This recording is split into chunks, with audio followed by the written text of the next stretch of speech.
सलाम खुशामदीद। मैं तशामुल्लाह बहलीम और आप पब्लिक पॉडकास्ट मुलाहिज़ा फरमा रहे हैं।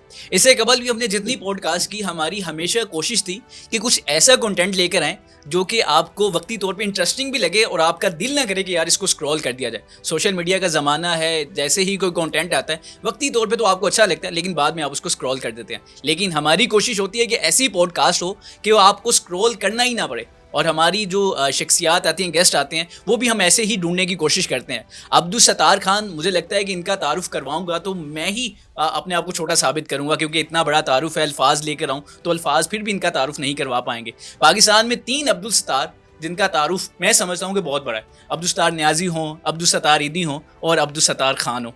आज उन्हीं 3 अब्दुल सत्तार में से एक सत्तार अब्दुल सत्तार खान जनाब हमारे साथ मौजूद हैं। अब्दुल सत्तार साहब, पहले तो जब मैं आपको देखता हूँ तो आपके घुंघराले बाल मुझे बड़ा इंस्पायर भी करते हैं। जितने भी हमने पुराने भी देखे हैं जिनके बाल ऐसे होते थे, उनका दिमाग एक अलहदा चल रहा होता है। तो ये बाल क्यों आपने ऐसे रखे हुए हैं? आप डिज़ाइन भी कर सकते हैं, इनके रखने की वजह क्या है? तो ये नेचुरल है बिल्कुल। इसमें ये होता था कि जिस ज़माने में ये मेरे बाल थे ना, उस ज़माने में एक ट्रेंड था कि बाकायदा मुझे रोक के पूछा जाता था। अरे उसमें ख़वातीन भी होती थी बड़ी उम्र की, हम तो छोटे बच्चे थे ना, बड़ी उम्र की होती थी कि ये बाल आपने कहाँ से करवाए। उस वक्त करली बाल का बाकायदा एक चलता था, ट्रेंड था। लोग जाके अपने बाल जिनके स्ट्रेट होते थे ना, वो करली करवाते थे। अच्छा, मैं आपको इंटरप्ट करूँ खान साहब, अभी भी ट्रेंड है? मैं इसलिए पूछ रहा हूँ, अब का अभी भी मुझे ट्रेंड नहीं चल रहा है पता। ऐसा घुंघराले बालों वाला? अब का मुझे नहीं पता, क्योंकि आज के ज़माने के साथ मैं उस तरह से अटैच नहीं जिस तरह के अपने ज़माने में, अपने एरा में मैं उसके साथ अटैच था। आजकल मैं नहीं हूँ। आजकल आपसे पता चल जाता है कि ये हो रहा है, वो हो रहा है, मैं उस तरह से अटैच नहीं हूँ। तो ये होता था उस ज़माने में, इसका बड़ा था। उस ज़माने में गाना आया था, पंजाबी गाना था, कुंडला दे वाला लिया तेरे नाल प्याल पा लिया। वाह वाह वाह। वो बकायदा, मैं शादी पार्क मजांग की बात करता हूँ जहाँ हम रहते थे, वो जब गुजरते थे ना तो गाना लग जाता था। अब मुझे बड़ा वहां से तेजी से गुजरना पड़ता था कि हर एक की आंख मेरे पे होती थी। यानी गाना फिल्म का बनाया किसी और पे गया है, गाती कोई और है, जिसके लिए गाती है वो कोई और है, लेकिन महल्ले में मेरे लिए अजाब पड़ा होता था वो कुंडला दे वाला वालिया। तो ये होता था, इतना इस चीज का रहता था वहाँ उस वक्त में। और उस वक्त में तकरीबन मेरे अलावा जिसके इस तरह के करली बाल थे ना, उसमें से किसी एक ने बनवाए नहीं थे, उनके थे ही ऐसे। ये तो बाद में आके हुआ कि कोई ऐसे बनवा रहा है, कोई ऐसे बनवा रहा है। कोई जमाना बदल चुका होता ना, आगे जा चुका होता है। कुछ चीजें उस वक्त नहीं हो सकती थी, या अगर हो सकती थी बहुत कम लोगों की रेंज में थी। अब वो चीज बढ़ के ज्यादा लोगों की रेंज में आ जाती, फिर उसके लिए आम हो जाता। तो हमारे दौर में ऐसा नहीं था। उस दौर में जिसके बाल इस तरह के थे वो उसके नेचुरल बाल थे। और हमें तो ज़्यादातर ये वाले बाल ड्रामाज में एक्टर्स के नज़र आते थे। तो आपको कभी नहीं ऑफर हुई, या आपने दिल नहीं किया यार मैं भी चलो एक्टिंग की तरफ जाता हूँ, या कोशिश की हो? नहीं, मेरा तो उसमें नहीं था। ये जमाल शाह जो है ना, एक टीवी का एक बड़ा नाम है। जी जी। तो जमाल शाह इस्लामाबाद में, मैं F11 में रहता था, F10 में रहते थे। तो इनके साथ गपशप हो गई, ताल्लुकात बन गए। तो एक दफ़ा जमाल शाह ने मुझसे जिक्र किया था। अच्छा। तो उस वक्त मैं कैपिटल टीवी में था। ओके, ये कब की बात है? ये 2014 की मेरे ख्याल बात है, 2014 की। जमाल शाह ने कहा कि एक वो बना रहे हैं मूवी शूवी तालिबान के ऊपर। अच्छा। और उसमें कोई इन्वेस्टिगेटिव रिपोर्टर है। खान साहब आप क्या कहते हैं? मैं कहा यार, टीवी पे शो करना एक और चीज़ है, स्क्रीन के सामने जाके एक्टिंग करना एक और चीज़ है। तो मैं इसको ऐसे एलेबोरेट करता था जैसे हमारे एंकर होते हैं ना, हर टीवी चैनल में हर एंकर का प्रोमो बनता है, मैं उसके खिलाफ होता हूँ। वजह क्या थी? मैं कहता था कि यार ये मतलब नुमान एजाज के साथ मेरे बड़े से ताल्लुकात हैं, ठीक है, जमाल शाह के साथ है मेरे ताल्लुकात। मैं क्या, अगर इनको कहो ना गर्दन मोड़नी है आपने, तो इनको पता है गर्दन कैसे मोड़नी चाहिए, चलना कैसे चाहिए, हाथ कैसे उठाने चाहिए। हम एंकरों को तो नहीं ना पता, हमें तो एक्टिंग आती नहीं। हालांकि लोग कहते हैं कि इनसे अच्छा एक्टर कोई नहीं होता। नहीं, प्रोमो वो हमारी एक्टिंग और है। हाँ। वो हमारी बातों की एक्टिंग है, ठीक है। वो एक्टिंग नहीं है जो एक्टर करता है। हाँ। एक्टर बहुत ऊपर की चीज होता है, और ये एक्टर्स को भी एक्टिंग पे मजबूर कर देते हैं। नहीं, ये मजबूर नहीं कर सकते, खुद बेचारे मजबूर हैं। आजकल तो खास तौर में मैं देख रहा हूँ मजबूर हैं। तो स्क्रीन की तरफ देखते हैं कि पता नहीं बोलना चाहिए था, नहीं बोलना चाहिए। हमारे यहाँ अब ज़्यादा डरे हुए लोग हैं। पहले ज़माने में इतने डरा खौफ नहीं था, अब तो लोग डर गए, बगैर वजह के डर गए हुए हैं, यानी बगैर वजह के। आप समझते हैं कि बगैर वजह के मैं बता रहा हूँ, इस वक्त जो खौफ है ना, हमने अपने पे तारी किया हुआ है। घर बैठे बैठे एंजो हो जाएगा, एंजो हो जाएगा, एंजो हो जाएगा। यार हम लोग कर गुजरते हैं, कर जाते हैं, कुछ नहीं होता। तो हमने प्रैक्टिकल को देखना है या थ्योरी को देखना है? आके लोग कहानियां सुनाएंगे, वो खान साहब आपको नहीं पता रात को क्या हुआ। मैं कहा कुछ भी नहीं हुआ, तो सुता है ऐसा, तू ख्वाब देख रहा, तेरे ख्वाब में वो खौफ आया, प्रैक्टिकल नहीं हुआ। यानी कि जो लोग कहते हैं आज के जर्नलिस्ट कि जर्नलिज्म बहुत मुश्किल हो गई है, नहीं ऐसा कुछ भी नहीं है। मतलब जर्नलिस्ट ने खुद मुश्किल की है। यार कमाल करते हो, अब जर्नलिस्ट रहा ही कोई नहीं। जर्नलिस्ट उस वक्त मुश्किल आप कह सकते हैं जब जर्नलिस्ट हूँ, जब जर्नलिस्ट नहीं रहा। यानी अब कोई जर्नलिस्ट नहीं है यार, अब गिनती के बारे में कह रहे हैं जहाद कर रहे हैं। यार जहाद कौन कर रहा है? जर्नलिज्म जहाद नहीं है। मैं एम लोगों ने खाम खाम में स्वाब कमाने के लिए, लोगों में नंबर बनाने के लिए कह दिया जहाद है। और जहाद भाई साहब, जहाद को आगे जाके आप पढ़ेंगे, बस भी लोगों से पूछो जहाद कहते किसको। हमने तो चाय पीने को भी जहाद कह दिया है, जहाद करना पे। मेरी कई खबरें होती थी जो एक हिस्से को उड़ा देती थी, तो दूसरा हिस्सा जिसको फायदा होता था मुझे क्या कहता था, खान साहब आप तो जहाद कर रहे हैं। मैं को इसको जहाद नहीं कहते, कल को मैं तेरी नैया उल्टा दूंगा, फिर क्या कहोगे? क्या वो भी जहाद होगा? जहाद ये नहीं होता, हम लोगों ने बना दिया हुआ। जर्नलिज्म अब वाकई, अब जर्नलिज्म जिसे कहते हैं ना पाकिस्तान में, वो जर्नलिज्म रही नहीं। अब तो ये है कि मैं आपकी तारीफ कर रहा हूँ, आप मेरी तारीफ कर रहे हैं। एक और चीज़ खान साहब आपको भी सुनने को बार बार मिलती होगी कि आज के ये सहाफ़ियाँ गिने चुने 2-4 के नाम लेकर कहेंगे कि यार ये हक दे नाल खड़े ने, ये आप सुनते होंगे। तो यार हक दे नाल, एक मेरी गल सुन, किसी सियासी जमात का कोई सपोर्टर था, उसने मेरी बात सुनी कि हक का साथ देना चाहिए। उन्हें कहा ये हमारे साथ है। मैं कहा तुमने कहाँ से अखज़ कर दिया? उन्होंने कहा ये आपने कहा था हक का साथ। तो मैंने कहा मैं हक का कह रहा था, तुम्हारे लीडर का नाम नहीं ले रहा था। वो कहता मेरी नज़र में तो मेरा लीडर जो है ना वो हक है, हक पे। तो फिर हक की बात जो करना है ना, जर्नलिस्ट का काम क्या होता है? मेरे थे नवाज शरीफ चढ़ जाए, फैक्ट्स होने चाहिए, डॉक्यूमेंट्स होने चाहिए, राइट, उसके बगैर नहीं करना चाहिए। नवाज शरीफ चढ़ गया, मुझे उसका लिहाज नहीं करना चाहिए। मेरे थे इमरान खान चढ़ गया, मुझे उसका लिहाज नहीं करना चाहिए। अब अगर मैं लिहाज करने पे आ गया, ये प्रज्यूम कर जाऊं कि नवाज शरीफ ही करप्ट है, इमरान खान नहीं है, या इमरान खान करप्ट है, नवाज शरीफ नहीं है, तो जर्नलिज्म तो खत्म हो गई मेरी। मुझे तो उस पार्टी का स्पोक्स पर्सन बन जाना चाहिए। अब जर्नलिज्म नहीं है, अब पार्टी स्पोक्स पर्सन है, जो टीवी पे आते हैं, स्क्रीन पे आते हैं, उनकी व्यूवरशिप बहुत ज़्यादा है, वो पार्टी स्पोक्स पर्सन। 2 जर्नलिस्ट बैठे हुए हैं और एक जर्नलिस्ट दूसरे को कह रहा है कि इतने दिन हो गए हैं खान साहब ने तितर नहीं खाए, खान साहब ने ये नहीं किया, और वो पाकिस्तान के नाम नहाद जर्नलिस्ट हैं। यार अब इस फजूल बातों के लिए मेरे पास तो टाइम नहीं है कि मैं तितर बटेर के ऊपर चला जाऊँगा, फलाना लीडर है, तितर बटेर नहीं खाया। ओ भाई, दुनिया में जो बड़े बड़े लीडर गुजरे हैं, महात्मा गांधी के ऊपर आप मुझे कहोगे तो वो इंडियन था लेकिन लीडर तो था। माओ जेतुंग लीडर था, चे गुवेरा लीडर था, नेल्सन मंडेला लीडर है, मार्टिन लूथर किंग लीडर है। यार उनके तो ये मसाइल नहीं थे तितर बटेर के, ये हमारे लोगों के मसाइल बन गए कि आखिरी दफा उन्होंने ये खाया था तो उसके बाद तो अरसा ही हो गया नहीं खाया। यार ये आपको नहीं लगता कि आखिर में आपको खान साहब के बारे में भी कहना चाहिए था ये भी लीडर हैं? वो कहाँ से लीडर हो गया? पाकिस्तान ने तो लीडर आज तक पैदा ही नहीं किया कोई। नहीं, इमरान खान लीडर नहीं है।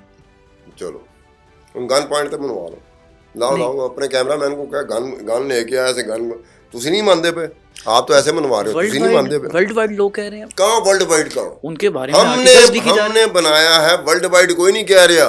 जो विल्सन उठता है वो ट्वीट कर देता है यार, कोई मेरी बात, रिचर्ड ग्रैनल उठता है वो ट्वीट कर देता है, ये सारे कांग्रेस के लोग उठते हैं वो ट्वीट कर देते हैं। मेरी बात सुन, हमने यहाँ पर डोनाल्ड ट्रंप इलेक्शन लड़ रहा है, मुझे भी नहीं पता था कि डोनाल्ड ट्रंप इलेक्शन लड़ सकेगा कि नहीं लड़ सकेगा, केसेस थे उस पर।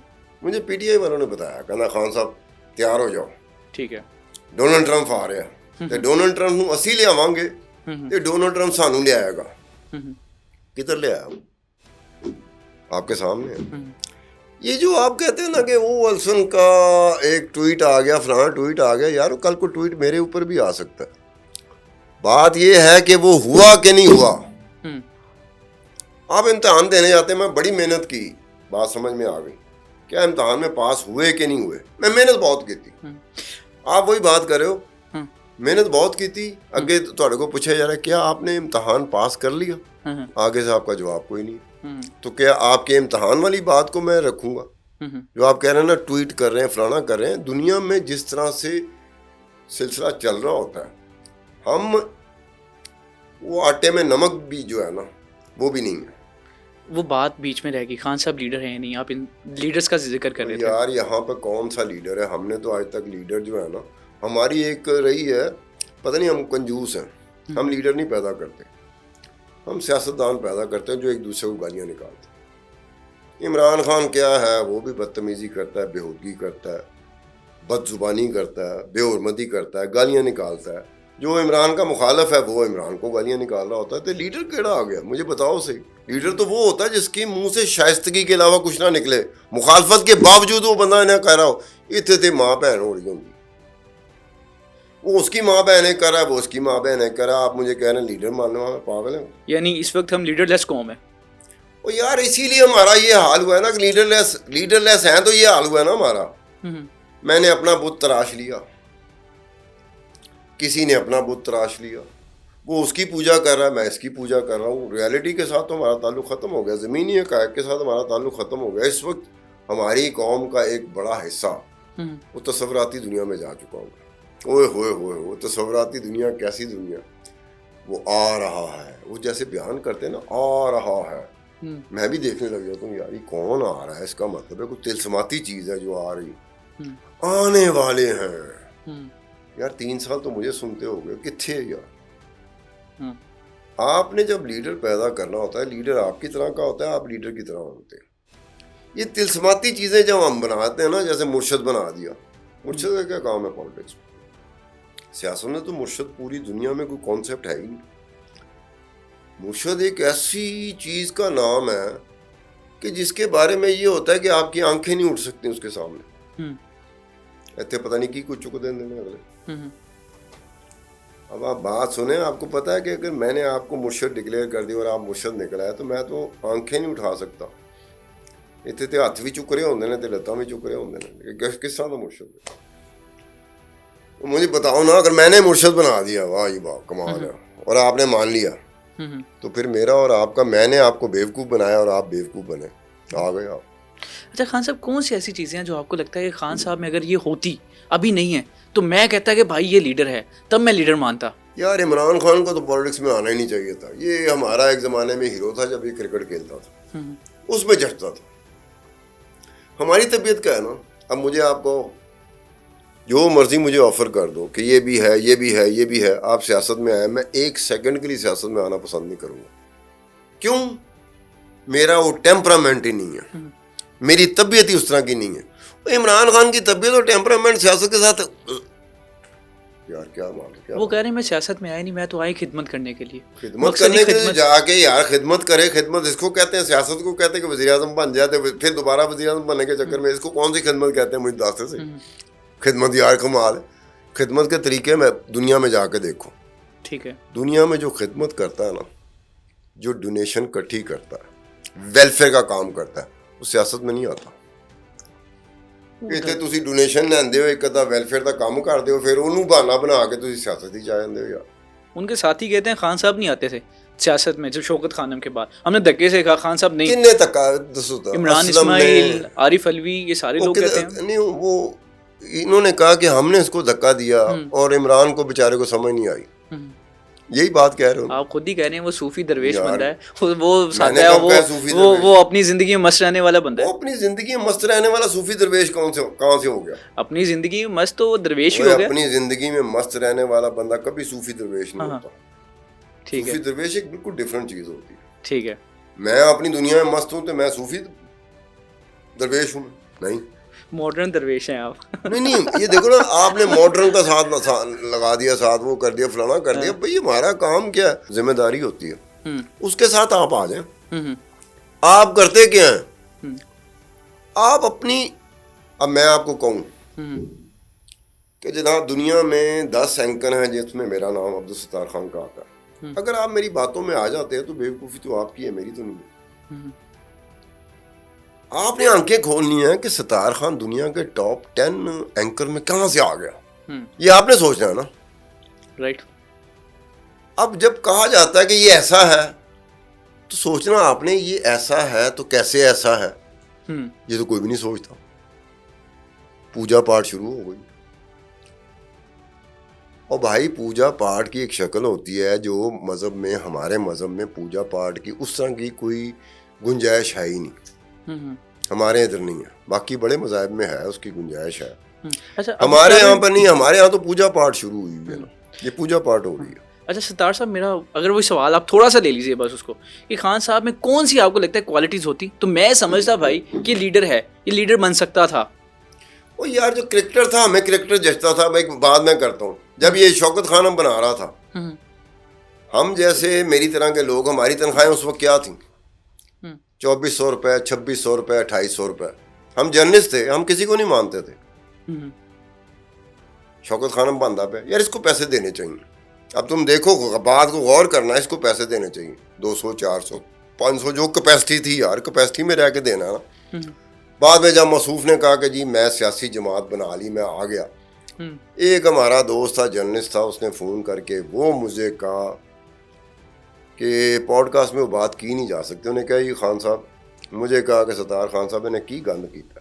मैं कहा चलो उन्हें कर देता तो उनकी कीता ऐसा। उन्हें कहा यार इसको हमने डोनेशन दी थी, इसलिए नहीं दी थी कि सियासत ही आई हुए, इसलिए दी थी कि ये जो काम करा था ठीक काम करा था, सियासत के बगैर कर रहा था, वो सियासत ही चाह गया। यार सियासत में आके तो आपने झूठ बोलना।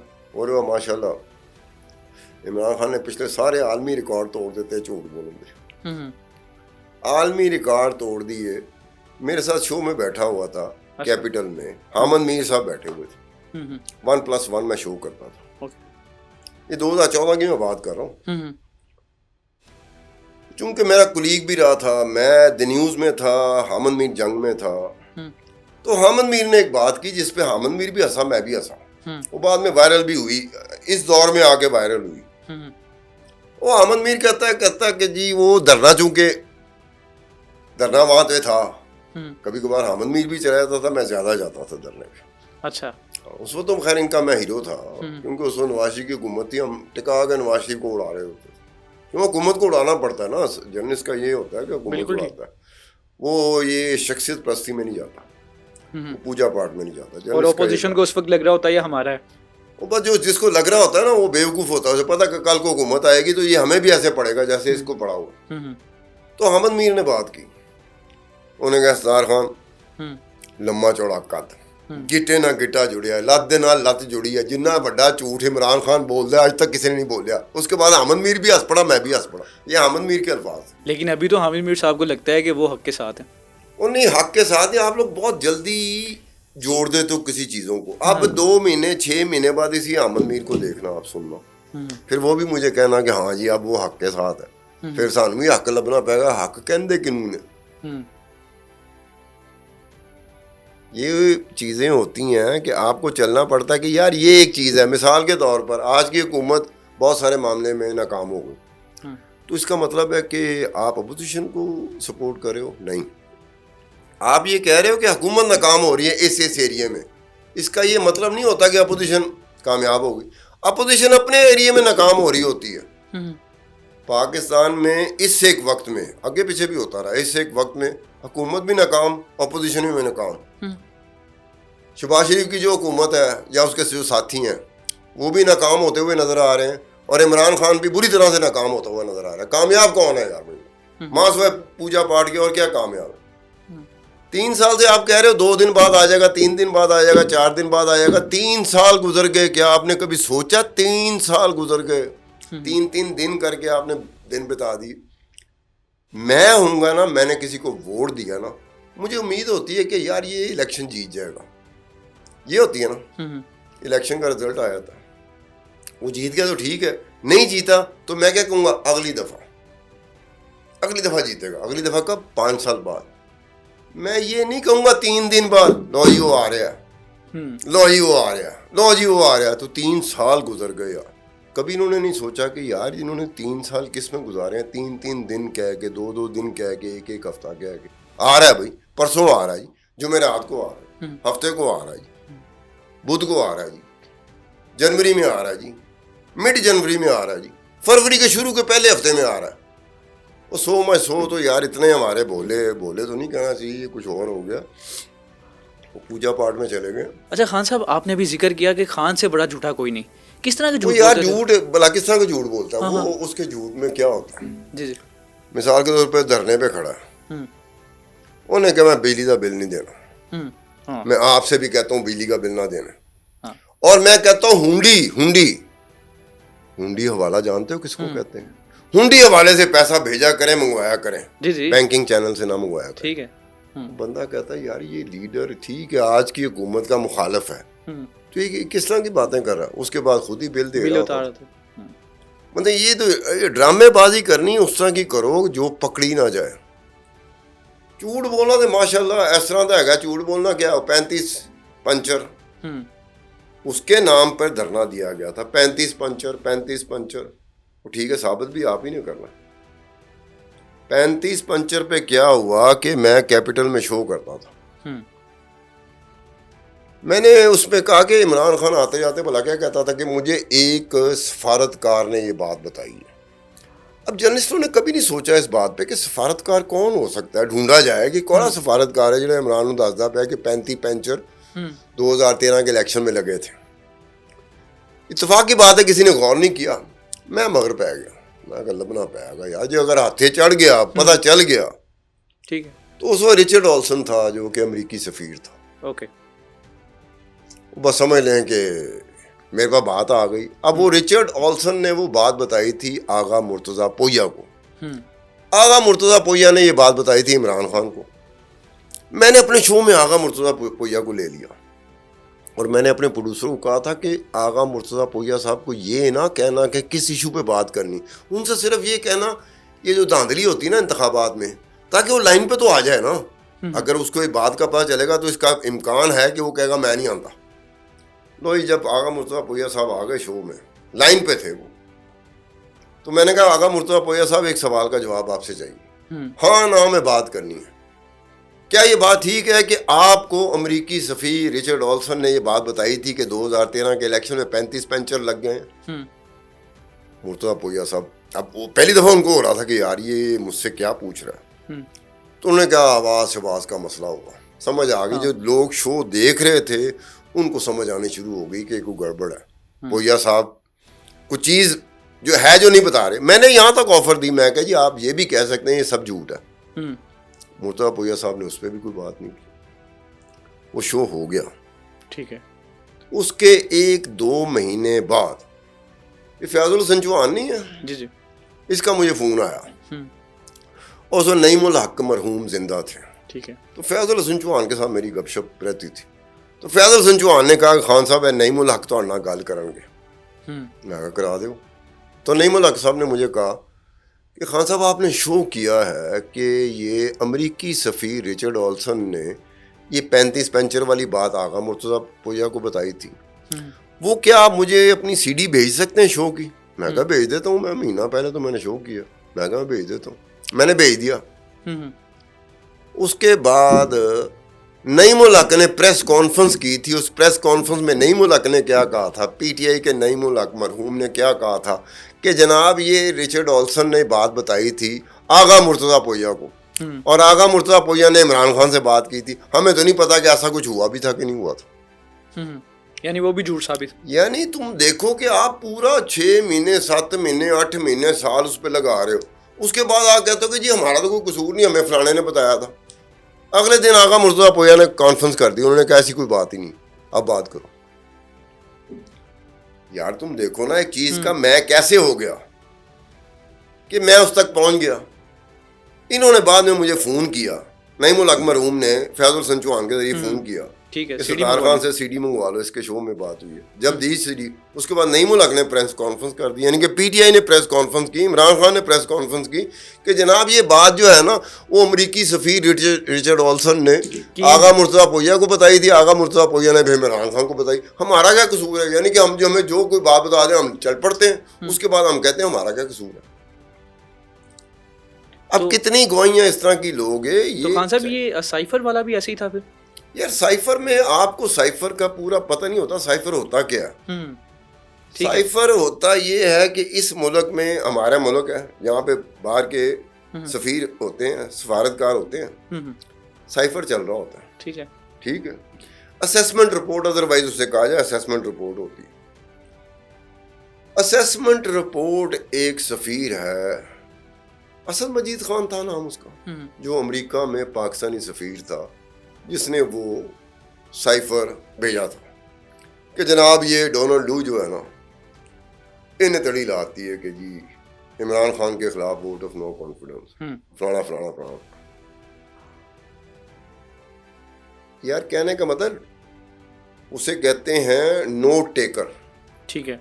जब दो ममालिक के सफारतकार आमने सामने बैठते हैं, ये असद मजीद खान की फेयरवेल थी जिसमें डोनाल्ड लू आया था। ठीक है। वॉशिंगटन में दोनों की तरफ से नोट टेकर होते हैं। अगर मैं सफीर हूं, आप सफीर हैं या आप सेक्रेटरी हैं, तो जब हमारी मुलाकात होगी तो दोनों के नोट टेकर एक दूसरे के नोट्स ले रहे होते हैं कि उस मीटिंग में ये बात हुई। हमें भी नहीं आज तक पता कि असद मजीद खान के साथ जो नोट टेकर था वो कौन था, और हमें आज तक नहीं पता चला, ना अमेरिकी हुकूमत ने बताया कि डोनाल्ड लू के साथ जो बैठा हुआ था नोट टेकर, उसने क्या नोट्स लिए थे। अमेरिका तो चुप है ना, अमेरिका तो उसमें बोल ही नहीं रहा, बोला ही नहीं। वो बोलेगा जिस तरह उनकी रवायत रहती है कि उनके जो क्लासिफाइड इंफॉर्मेशन होती है वो कुछ सालों बाद जाके वो खुद पब्लिक कर देते। किस दिन वो इन्फॉर्मेशन, क्लासिफाइड जो इन्फॉर्मेशन है वो पब्लिक हो गया, आ जाएगी कि लो ये आया। अब अगर आप कहते हो तो उसमें होता है कि आपने क्या किया, जवाबी तौर पे आपने क्या किया कि आपने अमेरिकी हुकूमत को कहा कि जनाब है देखो हमारे सफीर ने ये लिख के भेजा है, बताओ जरा। यहाँ पे कौमी सलामती कमेटी थी, उनका अजीब सा था, वो बैठे हैं, वो क्या कहते हैं कि साजिश नहीं हुई, मुदाखलत हुई। मुदाखलत हुई। पता नहीं, अजीब सी बात है यार, मुदाखलत किसको कहते हैं, साजिश किसको कहते हैं? आप तो एक ही बात कर रहे हो। साजिश नहीं हुई, मुदाखलत हुई है, यानी कौमी सलामती कमेटी ने ये कहा। उसके बाद कौमी सलामती कमेटी कोई और बात करती जा रही है कि जी ये नहीं हुआ था, वो नहीं हुआ था। तो उस वक्त क्यों नहीं कहा था आपने? उस वक्त आपको बोलना चाहिए था कि यार ये खेड़ दे पहले। सियासी तौर पर ना सियासतदानों को दूत होती है और एंटी अमेरिकनिज्म एक होता है। एंटी अमेरिकनिज्म आपको पता है, पाकिस्तान में जो real time anti American, Pakistan में जो real time anti establishment, Pakistan में जो रियल टाइम एंटी आर्मी लोग हैं आज तक, उनमें से किसी एक का ताल्लुक पीटीआई से नहीं है। वजह क्या है? पूछो से, मुस्कुराते हुए पूछो ना। नहीं मैं वजह क्या है? हाँ वजह क्या? वो कहते हैं ये फ्रॉडी हैं, इनका मसला हल हो जाएगा, ये दोबारा से अमेरिका की ताबेदारी शुरू कर देंगे, इस्टेब्लिशमेंट की दोबारा ताबेदारी शुरू कर देंगे, आर्मी की दोबारा ताबेदारी शुरू कर देंगे। ये कहाँ से एंटी अमेरिकन, एंटी इस्टेब्लिशमेंट या एंटी अमेरिकन हो गए? उन्हें क्या, हम तो शुरू दिन से हैं। उनके व्यूज़ देख लो, इनके व्यूज़ देख लो, दोनों में फ़र्क है। ये आज ख़त्म होता है ना काम, अगर आज इन पे फौज मेहरबान दोबारा हो जाती है, एक बात याद कर लो, इनके एक लाइन उन्होंने लिखी हुई है जो पॉलिसी के तहत है, स्ट्रेटेजी है, ये वो जारी करेंगे। वो क्या होगा? क्या होगा? मिसअंडरस्टैंडिंग हो गई थी, गलतफहमी पैदा हो गई थी पीटीआई के, इमरान खान साहब के और आर्मी के दरमियान। वो दुश्मनों ने मिसअंडरस्टैंडिंग पैदा कराई थी, वो दुश्मनों ने गलतफहमी पैदा कराई थी। अभी से तैयार उनका पड़ा हुआ है, ये तो जारी होगा। तो आपको नहीं लगता खान जी इनका जो बयानिया है ये सारा खत्म हो जाएगा? वो तो है एस्टैब्लिशमेंट के अगेंस्ट है। एक मेरी बात सुनो, एक क्रेडिट जाता है इनको। अब उसमें इमरान खान की वजह से हुआ, बुशरा की वजह से हुआ, कोई और फोर्स थी उसकी वजह से हुआ, कोई पाकिस्तान की फोर्स है, कोई पाकिस्तान से बाहर की फोर्स है। ये जो मैस्मराइज करना होता है ना कि लोग आपके दीवाने हो जाए, एक क्रेडिट जाता है इमरान खान को, ये पिछले 3 सालों में कि लोग उसके दीवाने हो गए। वो दीवानगी मैंने आज तक नहीं देखी थी इस तरह की। अच्छा, वो हम सुनते थे कि जुल्फ़िकार अली भुट्टो से बड़ी मोहब्बत थी, दीवानगी थी। नहीं, वो पॉलिटिकल कन्विक्शन और पॉलिटिकल कमिटमेंट थी। ओके, ये दीवानगी है, दोनों में फर्क है। अच्छा, वो पॉलिटिकल कन्विक्शन थी। वो हो आप कभी उस वक्त के पीपल्स पार्टी का जो जियाला था ना, उससे कभी बात करते आप? मैं बड़ी पुरानी बात कर रहा हूँ, 70s 80s की बात कर रहा हूँ। मैं 80s में जर्नलिज्म में आया था, तब की बात कर रहा हूँ। पॉलिटिकली बहुत मैच्योर थे, वो मार खाते थे, फांसियां चढ़े वो, उनको ज़ियाउल हक की अदालतों ने फांसियां दी, कोड़े, ज़ियाउल हक की अदालतों ने, फौजी अदालतों ने उनको कोड़े मारे, ज़ियाउल हक की फौजी अदालतों ने उनको शाही कले में कैद रखा, जेल में नहीं, शाही कले में, लेकिन वो लड़ते थे। 11 साल हो गए थे उनको लड़ते हुए।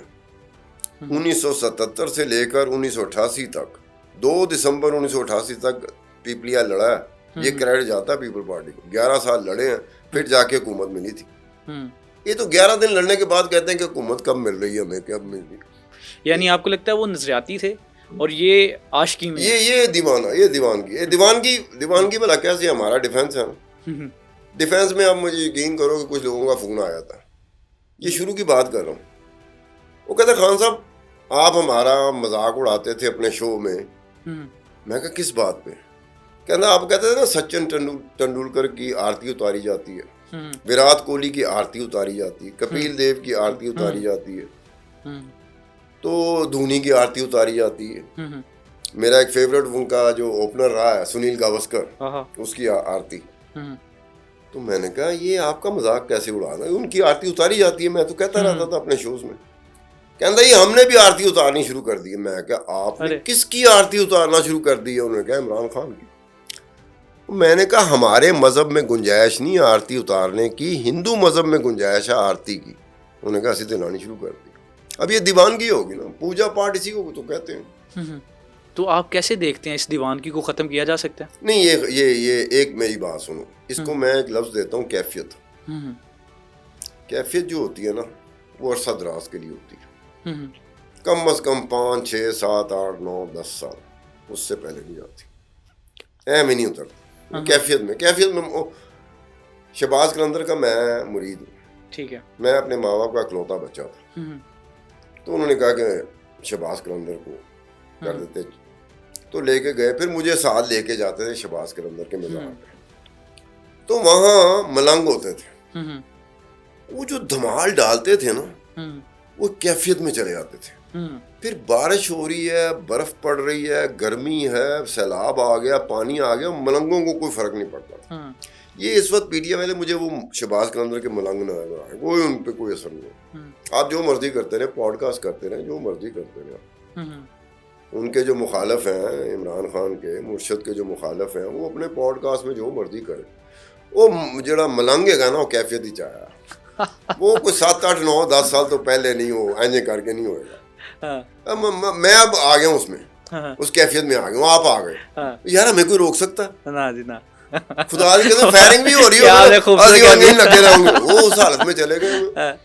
सही है, यानी कि इनको कैफियत से बाहर नहीं निकाला जा। अगर निकालेगा भी तो उनका मुर्शद पीर जिनको वो कहते हैं वही निकालेगा। ये होता है कि मैं जिस चीज में गया हूँ ना, मैं ही अपने आप को उसमें से निकालूंगा। तो कैफियत में गया हुआ बंदा, ये साइकोलॉजी पढ़ लो जाके, कैफियत में गया हुआ बंदा बाहर नहीं निकलता।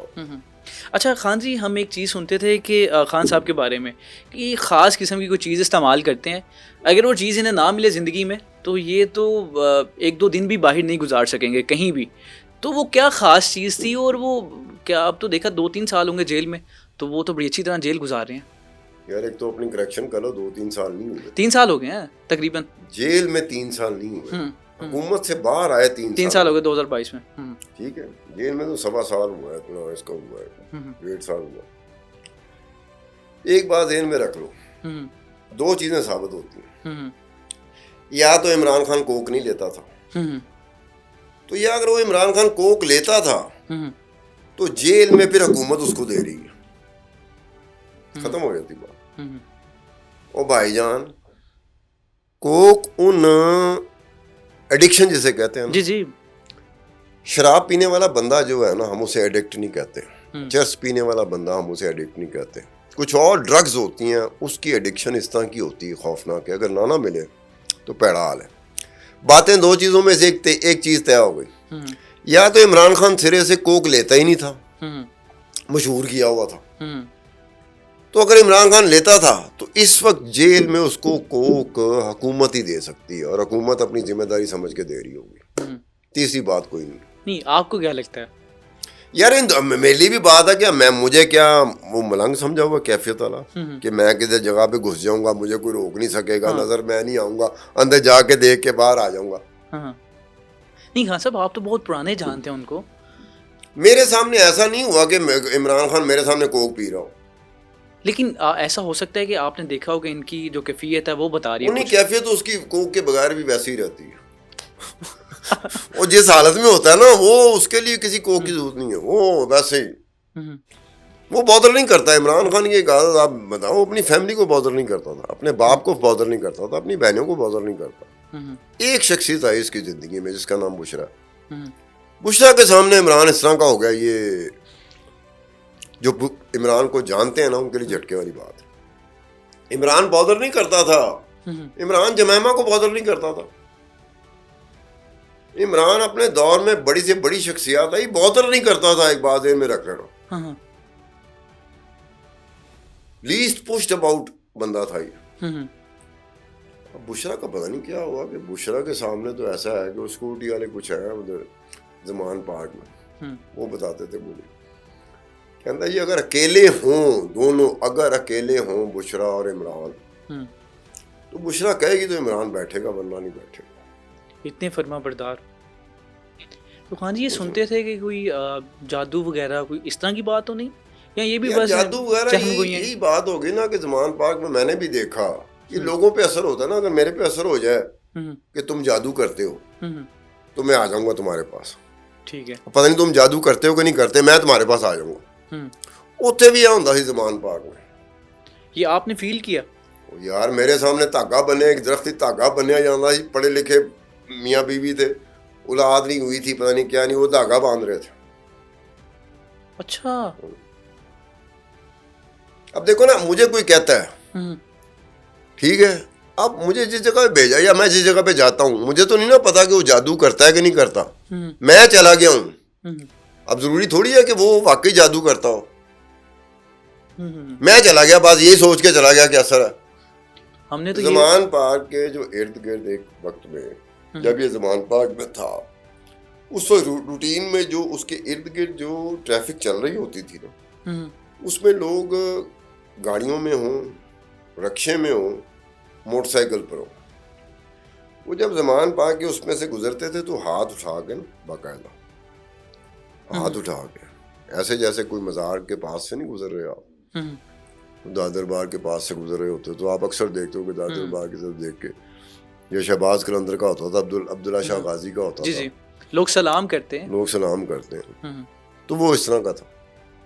अब बताओ अंदर जादू हो रहा था कि नहीं हो रहा था, मुझे उसका नहीं पता, लेकिन बाहर की जो कैफियत है उसको देख के तो आप कहते थे ना कि यार कोई ना कुछ है। बल्कि ये तो खान साहब ने खुद कहा था कि बुशरा बीबी ने मुझे कहा कि आप वजीर आजम होंगे। यार हूँ बुशरा दे कहन ते बुशरा वजीर आजम होएगी, तो उन्होंने वजीर आजम ने कहा कि दोबारा तेन वजीर आजम होने च ते दोबारा जेल च बाहर आने जो बुशरा कितने गई।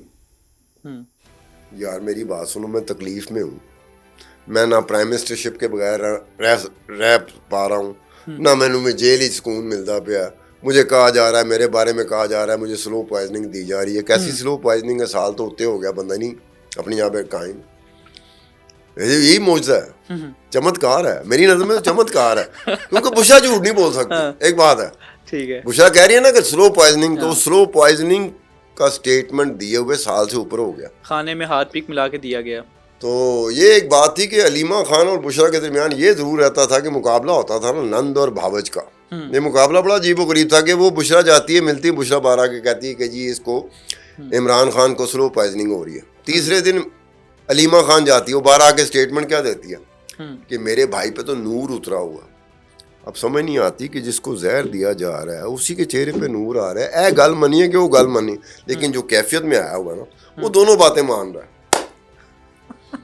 आज आगे बात हमारी कैफियत भी खत्म होती है। ये कैफियत कैफियत ये इसका जब तक आप साइकोलॉजिकली जाके ये उसको डिटर्मिन ही ना करेंगे, इनके पास हल नहीं है उसका, उस कैफियत को तोड़ने का। अच्छा खान जी, जैसे अभी आपने कहा ना धागे बांधे जाते थे, मैंने भी सुना था कि बनी गाला के बाहर लाल कलर का दरख्तों पे रंग फेंका जाता था। यार वो जो मैंने सुना है ना, वो बुशरा के वाले से सुना है कि वो फेंकती थी। ये जो मैंने बताया ना कि धागे बांधे, तो बेचारे जो अकीदतमंद नहीं होते, ये मैं अकीदतमंदों की बात कर रहा हूँ। जो तुम बात बता रहे हो ना, वो उसके मैंने सुना यही है कि बुशरा वो रंग शंग फेंकती थी, पता नहीं कुछ चक्कर चलाती हुई कि नीला रंग है तो सुर दो दे, केड़ा रंग केड़ा होंदा सी? मैं तो लाल ही सुने हैं। लाल ही सुने, मतलब रंग ज्यादा होते हैं। लेकिन तूने लाल सुना है, मैंने भी लाल सुना है, लेकिन वो किसी ने कहा नीला पीला भी होंदा सी। ਤੇ ਇਹਦੇ ਵਿੱਚ ਵੀ ਕੋਈ ਹਕੀਕਤ ਹੈ ਨੀਲੇ ਪੀਲੇ ਦੇ ਵਿੱਚ? यार अब अगर इस चीज को मैं जानता ना, मैं जरूर बताता कि what is the difference between red, blue and yellow. मैं कह सकता ना, मुझे इस दुनिया का पता ही नहीं है, मुझे इस दुनिया का पता ही नहीं है, इसलिए मैं इसके बारे में कोई बात ही नहीं कर सकता। अच्छा खान जी, हमने एक सफ़र देखा कि एक वक्त में जो बाजवा थे वो आर्मी चीफ नहीं थे, वो एक परफेक्ट शख्सियत थी और कौम के बाप थे। और फिर हमने देखा कि बाजवा से कम ज़र्फ बाजवा को मीर जाफ़र मीर सादक यहाँ तक पहुँच गए। आखिर ये सफ़र हुआ कैसे? यार देखो, मैंने जब भी ये कहा है ना, एक लफ्ज़ मैं इस्तेमाल करता हूँ, partner in crime. General Bajwa और Imran Khan partner in crime थे, ये पार्टनर थे। बाजवा ने जो किया, फिर कुदरत ने खुद उसको दिखाया। बड़ी जल्दी सम टाइम कुदरत दिखाती है, कई दफ़ा ऐसा होता है बड़ा टाइम लेती है, लेकिन जनरल बाजवा की तरफ ज़रा कुदरत भी जल्दी में थी कि इस तरह से ज़लील और रुस्वा मैंने नहीं देखा। बड़ा अरसा हो गया मैंने किसी बंदे को जिसने मेहरबानियाँ की हो इमरान खान पे, और फिर इमरान खान पे उतर जावे। जो गालियाँ, जो लान तान, नंगी गालियाँ मैंने जनरल बाजवा को पीटीआई के लोगों की तरफ से पढ़ती हुई सुनी है। मैंने अपनी ज़िंदगी में इस तरह गालियाँ नहीं किसी को पढ़ते हुए देखी। और जो ही वोट ऑफ नो कॉन्फिडेंस हुआ, उसके फ़ौरन बाद की मैं बात करूँ, ये मेरे लिए बड़ा झटका था। मैं को पार्टनर इन क्राइम थे ये लोग। सुबह से लेके शाम तक इमरान खान टीवी पे आके अब्बू किसको कहता था? अपने अब्बा को अब्बू नहीं कहता था, वो जनरल बाजवा को अब्बू कहता था। तारीफें करके पुल बांध रहा होता था, ऐसे हैं ऐसे हैं ऐसे हैं। अचानक वो जिसके तारीफों के पुल बांध रहे थे, जिसको अब्बू कह रहे थे, वो 3 साल 3.5 साल पौने 4 साल बाद आपने उसकी ऐसी तैसी कर दी। नंगी ऐसी नंगी गालियां मैंने नहीं सुनी थी। कानों आपको कानों पे हाथ लगाना मजबूर। मैंने इतनी नंगी गालियां, जैसे कहते हैं ना कि हमने एक पीरियड जिंदगी गुजारी हुई है कि जब सियासी मुखालफिन एक दूसरे के बारे में बात करते हैं तो वो बातें मुनासिब नहीं होती, घटिया बातें होती। लेकिन इतनी नंगी बातें, जितनी नंगी बातें बाकायदा इज्तिमाई तौर पर, एक होती है इज्तिमाई दुआ, एक होता है इज्तिमाई गाली। मैंने पीटीआई में ट्रेंड देखा अगेंस्ट जनरल बाजवा, इज्तिमाई गाली। बीच में पढ़े लिखे लोग। हाँ, आपने कहा क्राइम पार्टनर्स थे। हाँ, किस तरह क्राइम करते थे वो? यार क्राइम पार्टनर यही है कि जनरल बाजवा का क्या काम था, जो हरकतें कर रहा था। जनरल बाजवा का क्या काम था जो कि इमरान खान के आने से पहले वो हरकतें जो पहले उससे कर रहे थे। फौज की तो बड़ी मेहरबानी इमरान पे रही है ना, हर एक पे रही है, इमरान पे जरूरत से ज्यादा रही है। तो फौज को आज भुगतना भी पड़ रहा है। मुस्कुराते हुए मैं बात कर रहा हूँ, भुगतना भी आजकल पड़ रहा है उनको। जरूरत से ज्यादा मेहरबान रहे उस पर। और इन्होंने जो किया, जो आज हुकूमत में नहीं हो इमरान खान, मुर्शद साहब, मुझे मुर्शद कहना चाहिए, इनको गुनाह ना सरजद हो जाए, फिर जहन्नम ना किथे रसीद हो जाए। अदालती फैसले को आप हमेशा ऐसे उठाते थे, अदालती फैसला है, नवाज शरीफ करप्ट था, अदालती फैसला है।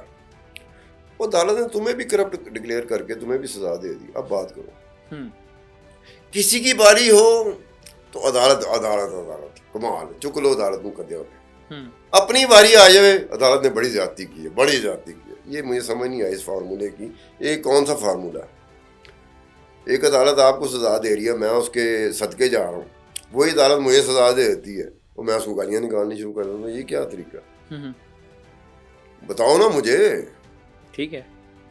तो वो अदालतें जो उस वक्त नवाज शरीफ को सजा दे रही थी, अब ये पनामा पेपर है, इसके बारे में पूरी दुनिया में ये बात इस्टेब्लिश्ड है कि इस तरह का केस हो तो मनी ट्रेल के बगैर फैसला नहीं होता। राइट। तो मनी ट्रेल तो थी नहीं, उसके बगैर फैसला कैसे हुआ? हकामे पे जाके दिया ना। पनामा का जो था कि भी आपके घर हैं लंदन में, where is the money trail? ना नैब के पास थी, ना जेआईटी के पास थी, किसी के पास नहीं थी, अदालत के पास नहीं थी। घूम फिर आगे इन्होंने कहा कि और केसेस पढ़ो। जेआईटी जो उस वक्त काम कर रही थी ना, जो 2 महीने जेआईटी ने काम किया था, मुझे कैसे पता चला? ठीक है। मैं सच टीवी में था। एक सपोर्टिंग स्टाफ होता है, ये भी मेरे ख्याल में बहुत कम आप लोगों को पता होगा, कुछ सपोर्टिंग स्टाफ होता है। राइट। जो जेआईटी का सपोर्टिंग स्टाफ था ना, उसमें से किसी बंदे का मुझे फोन आया। उसने कहा, वो खान साहब आपके पास डॉक्यूमेंट होते हैं, फलाने वक्त के डॉक्यूमेंट्स जो है ना। मैं कहा तुसी FIA में आप लोग हो तो तुम्हें नहीं पता? कहता ये FIA हेडक्वार्टर में मिल नहीं रहे। ओके। फलाने डॉक्यूमेंट्स। मैं कहा फलाने डॉक्यूमेंट जी, कौन से डॉक्यूमेंट मांग रहा है? उसका तो पनामा पेपर से ताल्लुक ही कोई नहीं है। अब देखो ना जहाँ से आपके कान खड़े होने शुरू हुए थे। मैं कहा मैं लब्बांगा जो होए मेरी रद्दी जो है, क्योंकि मेरी रद्दी होती थी, डॉक्यूमेंट्स पड़े होते थे, कमरे भरे होते थे, वो कई मैं सुट देता था। वो मैंने सुटने नहीं चाहिए सन, रखने चाहिए सन। कई तारीखी चीज़ें होती हैं जो दोबारा नहीं आती आपके पास। मैं कहा यार मैं चेक करांगा, अगर मैं मेनू मिल गए। कान मेरे खड़े हो गए थे कि ये जेआईटी इस तरह के डॉक्यूमेंट में क्यों इंटरेस्ट ले रही। उसका पनामा पेपर से ताल्लुक ही कोई नहीं था, नवाशी के अगेंस्ट से। मैंने जाकर तलाश किया, उन्होंने 2 मुझे कहे थे। मैंने तलाश किया, एक के निकला है। मैंने उसकी फोटो कॉपी करा के उनको कहा कि मैं अब इस पे शो करूंगा, तुम लोग नहीं मुझे रोक सकते कि मैं तुम्हें डॉक्यूमेंट दे रहा हूँ, तुम नहीं दे रहे मुझे। ठीक है ना? ठीक है। उन्हें खान साहब फिर देख लेना कि लीक हो जाएगा कि जी हमारी वजह से आपको पता चला। मैं कहा पता चलना एक और चीज़ है, डॉक्यूमेंट तो मैं दे रहा हूँ तुम लोगों को। FI के पास वो डॉक्यूमेंट नहीं थी, पुराने वक्त की बात है, कहीं डॉक्यूमेंट दाएं बाएं हो गए थे। अब ये भी हाल है हमारे इधर। तो क्या नतीजा निकला उसका? वो फिर जिस चैनल में मैं था उनको हौसला नहीं पड़ा, मैंने दिया कि नवाज शरीफ पर ये इंक्वायरीज भी चला रहे हैं। पनामा पेपर्स के अलावा ये इंक्वायरी है जो नवाज शरीफ पर ये जेआईटी चला रही है, लेकिन मुझे इसकी समझ नहीं आ रही कि इसका पनामा पेपर से क्या ताल्लुक है। तो खान जी वो पेपर्स तो बड़े अहम थे, तो आज आपको तो भी है बड़े मेरे थ्रेड्स होंगे आपको तो। नहीं काहे की थ्रेड? हाँ। कोई थ्रेड नहीं, ये पेपर्स तो होने चाहिए होंगे। ओ यार ये तो हमने कर लिया ना, प्रिज्यूम कर लिया, हमने अस्यूम कर लेते हैं। बंदे मिलते हैं, खान साहब मैं बस जी बहुत कुछ है मैनू चलान नहीं देंगे। मैं कहा तेरे को कख नहीं है, जिन्ना को होंदा ना वो ठा मारते ने, वो इसकी परवाह नहीं करते। हाँ अगर आपने गालियां देनी है तो एक अलग बात है कि गालियां देनी, कहते हमें गालियां देने की इजाजत होनी चाहिए।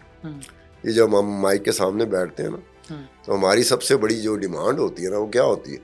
मैनू गाना कढ़न दो, ऐसी तैसी फिरन दो, वो तेरे पास कुछ है तो ऐसे करके टेबल पे लेके आओ। नहीं आपके पास तो है ना, मुझे लगता है बड़े कीमती हैं। ओ यार मैं अभी तो गवर्नमेंट भी उनकी है। यार मैं कहने का मतलब है कि जब उनकी हुकूमत होती थी मैंने वो चलाए हुए हैं, न्यूज में छपे हुए हैं। ओके। न्यूज में छपे हुए हैं भाईजान। ये इसका नवाज शरीफ के जो कजन थे ना, उसमें से एक इलियास मिराज की मैं बात करूंगा। ठीक है। एक डॉक्यूमेंट ऐसे थे जो विद इन द फैमिली इत्तेफाक ग्रुप में ना वंड पै गई थी, distribution of the assets. Okay. आप होता है ना ग्रुप है, जी जी। वो चाचे ताए इकट्ठे बखरे होना चाह रहे हैं, वो चाचा बखरा होना चाह रहा है, चाचे के बच्चे अलग होना चाह रहे हैं, तो ये डिस्ट्रीब्यूशन थी। उसमें गड़बड़ थी बहुत बड़ी। वो डॉक्यूमेंट मेरे पास थे, मैंने न्यूज़ में वो चला दिए। तो मुझे फिर इनके कज़नों के फ़ोन आया कि खान साहब वो आपके पास डॉक्यूमेंट है, हमारे पास नहीं है, वो हमारे बड़े काम के हैं कि कहाँ कहाँ इन्होंने नवाज शरीफ वगैरह ने, इसकी फैमिली ने हमारे साथ डंडी मारी है। ठीक है, ये मैं कब की बात कर रहा हूँ, बहुत पुरानी। तो मैंने चलाए हुए थे। ओके। ठीक है, अब वो चलाने का मतलब ये है कि हम लोग चलाते रहे। ये पीटीआई बेचारों के पास कुछ भी नहीं है, मां सवाए गालियां देने के कुछ भी नहीं है इनके पास। प्रैक्टिकल कौन होता है? मैं इनको चेक करता रहता जब इनकी हुकूमत थी। मैं कहूँ यार साड़ी खबरों के ऊपर आप लोगों ने बड़ा राज कर लिया। नैब की कुछ चीज़ें थी, FI की चीज़ें थी जो पुराने दौर की चली आ रही हैं, आपने बड़ा राज कर लिया। इस वक्त बताओ कौन सी नई चीज़ ढूंढी है अपने मुखालफिन के ऊपर? कख नहीं सी इन्होंने। ये बड़का बस मार देने, बस आपकी चीज़ पे इन्होंने कर लिया, आपकी चीज़ को ओनरशिप दे दी और आपको क्रेडिट भी नहीं दिया। ये कमाल है इनका। और तो ये भी कहते हैं कि हमारे पास सबसे पढ़े लिखे लोग हैं। वो पढ़े लिखे लोग जो है ना, एज मिलता भला किस चीज़ का? किस चीज़ का? कि अक्सर वो बेशतर ये देखने में आता है कि एक बंदा है ना तो मुझसे भला क्या बात कर, हाँ जी एडे पढ़े लिखे लोग है गने वो झूठ तो नहीं ना बोलेंगे, वो गलत नहीं ना समझेंगे, ये एडवांटेज है उसको। नहीं, एक और एडवांटेज है, कहते हैं कि खान साहब चाहते तो वो जाके रहते यूके में, कैसे इतना पैसा चाहते था यार, उनके उसको पास। सुनता नहीं पिया, उसको माफी नहीं मिल रही भाई। नहीं, वो कह रहे हैं वो खुद ही नहीं डील उसको करना चाहते माफी नहीं मिल रही यार, कैद में मैं हूं तो मेरे को मेरे पैरी पे ने यार, कोई बाहर का बंदा ये बात को मानेगा कि कैद में तू है, सख्तियां तेरे साथ हो रही हैं, ज्यादतियां तेरे साथ हो रही हैं, तेरी बहन अलीमा खान अभी 2 दिन पहले उसने कहा मुझे नहीं मिलने दिया गया, मुझे नहीं मिलने दिया गया, फिर आप कहते हो जी उन्हें खाना नहीं सही देते, आप कहते हो उसको पीने को पानी नहीं देते, आप कहते हो उसको डरबे में रखा होता है, आप कहते हो उसको अंधेरे में रखा होता है। ओ यार इस बंदे के पाँव पड़ेंगे, ये पैरी पे है। क्या कहते हैं, क्या नहीं क्या कहते हैं, पैरी पड़े हुए क्या कहते हैं यार, वो किस जिन्होंने बुनियाद माफी देनी है उन्होंने, उनका जब करेगा वो दे देंगे। आपको लगता है माफी मिल जाएगी जल्दी? ओ यार ये मैं ते पढ़ाऊं ना पाऊं, मुझे अपना पता है कि यार मैं पैरी पे है, उन्होंने दी ये कि कदों मनणगे। नहीं खान जी, ਤੁਹਾਡਾ भी तजुर्बा तो है ਇਹਦੇ ऊपर, आपकी क्या राय है? क्या? ये तो हम यूट्यूबर्स का सुनते हैं कि हर रोज हमें थंबनेल मिल जाता है, 2 महीने बाद, 3 महीने बाद, अगले हफ्ते, 1.5 हफ्ते बाद जनाब खान साहब रिहा हो रहे हैं। आपकी यार क्या राय है इस पर? इन बातों पे क्यों जाते हो यार? जब मेरे सामने बात करता मैं कह यार इत्थे लिख के दे, मैं भी लिख के देना कि अगर तेरी बात सही निकली तो भाई मैं ये कुछ तुझे देने को तैयार हूँ, अगर ना सही बात निकली मैं तेरी खल उड़देड़ देंगे। आप लोग ये बात ही नहीं करते कि जरा बंदा है कह रहा होता कि 10 दिन बाद, 15 दिन बाद, महीने बाद, उससे एक बात कह लिया करो कि यार तेरे पास इन्फॉर्मेशन है, सही हो सकता है, अगर ना हुआ तो ये आप लोग नहीं करते, करके देखा करो। आप उनसे पूछ सकते हो, मैं यहाँ बैठा हूँ, अगर कोई दावा करके चला जाऊँ, कल को आप मुझे बुला के पूछ सकते हैं खान साहब आपने दावा किया था, ऐसा तो कुछ हुआ ही नहीं, आप मुझे पूछ सकते हैं। और आप मेरा पिछला क्लिप चला के मुझसे पूछ सकते हैं कि जनाब खान साहब आपने ये दावा किया था, दिन बताए थे, हफ्ता बताया था, नहीं हुआ। आप लोग करते नहीं ना, वो कर लगे होते हैं। पिछले 3 साल से तो मैं सुन रहा हूँ, मैं तंग आ गया हूँ, कईयों को तो मैं ऐसी झाड़ पिलाता हूँ जिनके साथ मेरी फ्रेंड है, पूरी झाड़ पिलाऊँ। अच्छा वैसे खान साहब, वैसे आपके क्या एनालिसिस है इसके ऊपर कि जल्दी रिहाई मिलेगी खान साहब को? यार मैंने उसको सजा दी है। नहीं वैसे आपकी क्या राय है? मैं एस्टेब्लिशमेंट में हूँ ना, मैं अमेरिका में हूँ ना, मैं रूस में हूँ ना, सऊदी अरब में हूँ।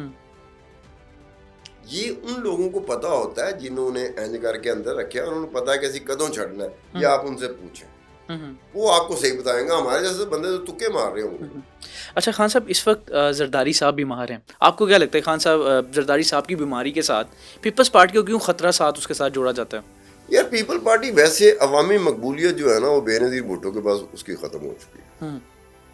पीपल पार्टी जो हमने देखी हुई ना, आपको तो पता ही नहीं, हमने देखा हुआ पीपल पार्टी का कि बेनज़ीर भुट्टो होती थी, वो जलसे करती थी, जुलूस करती थी। पाकिस्तान की तारीख में पूरी दुनिया भर में वाशिंगटन पोस्ट की रिपोर्ट्स हैं, न्यूयॉर्क टाइम्स की रिपोर्ट्स हैं, बाहर की दुनिया की रिपोर्ट्स हैं, BBC की रिपोर्ट्स हैं कि पाकिस्तान की तारीख में इतने बड़े जलसे जुलूस जो बेनज़ीर भुट्टो कर गई, वो जुल्फ़िकार अली भुट्टो भी नहीं कर सका था।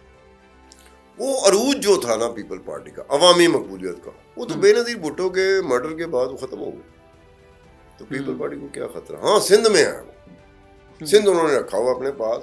अवामी मकबूलियत पंजाब में देख लो यार, आपको गिनती के 1 2 3 4 5 6 इंज करके तो MPA मिलेंगे, 1 2 3 4 ऐसा करके आपको MNA मिलेंगे पीपल पार्टी के। पीपल पार्टी अवामी मकबूलियत के हिसाब से ख़त्म हो चुकी है। अच्छा खान साहब, अब हम चलते हैं, जो इस वक्त अहम मसला चल रहा है पाकिस्तान में, वो है बलूचिस्तान का मसला। और माहरंग बलोच को PTI भी इस वक्त कर रही है, ऑन कर रही है कि हम माहरंग बलोच के साथ हैं।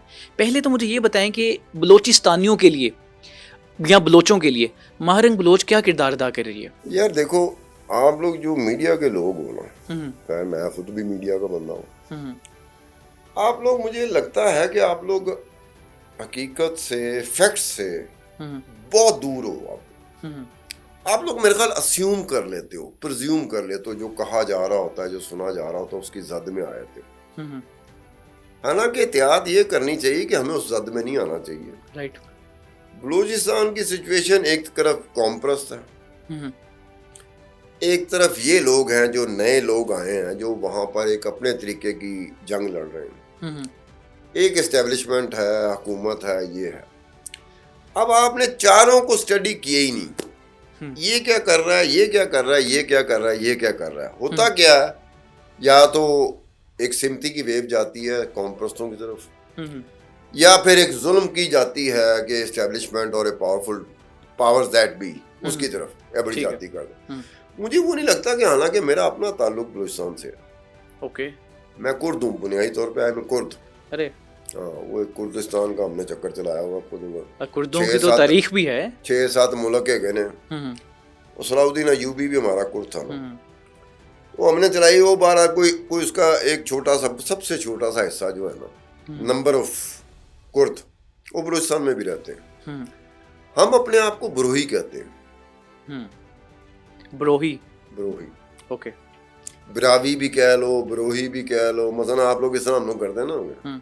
मारंग का मुझे एक थोड़ा सा वो था कि यार उसने, ठीक है बलोच अगर मेरा बेटा है, वो एक कुर्द का बेटा है, अगर वो अपने नाम के साथ बलोच लगा देता है तो एक आध दफा मैं उसे कहूँगा कि यार ठीक है बलोच लगा देना चाहिए, लेकिन आपकी अपनी पहचान है, अपनी शनाख्त।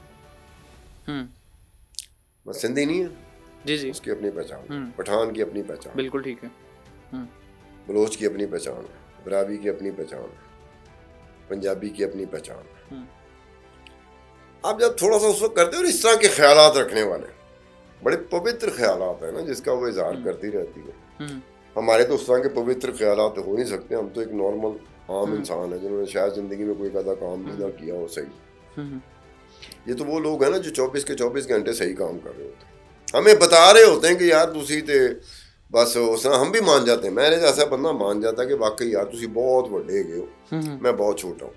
तो जब बहुत बड़े बंदे उन्होंने गिला बनता है कि यार आपको क्या जरूरत पड़ गई थी इसकी। उसके बाद ये है कि सरदार अख्तर मैंगल आजकल लगे हुए हैं कि उन्होंने धरना देना है। सरदार अख्तर मैंगल जो बलूचिस्तान के चंद एक कद्दावर, स्टारविंग, स्टालवार्ड्स जो पर्सनैलिटी रह जाती है ना, उनमें कौम परस्तों की, उनमें अख्तर मैंगल भी। अख्तर मैंगल का प्रॉब्लम भला क्या है? क्या? वो खाइफ है मारंग बलोच की मकबूलियत से। वजह क्या है?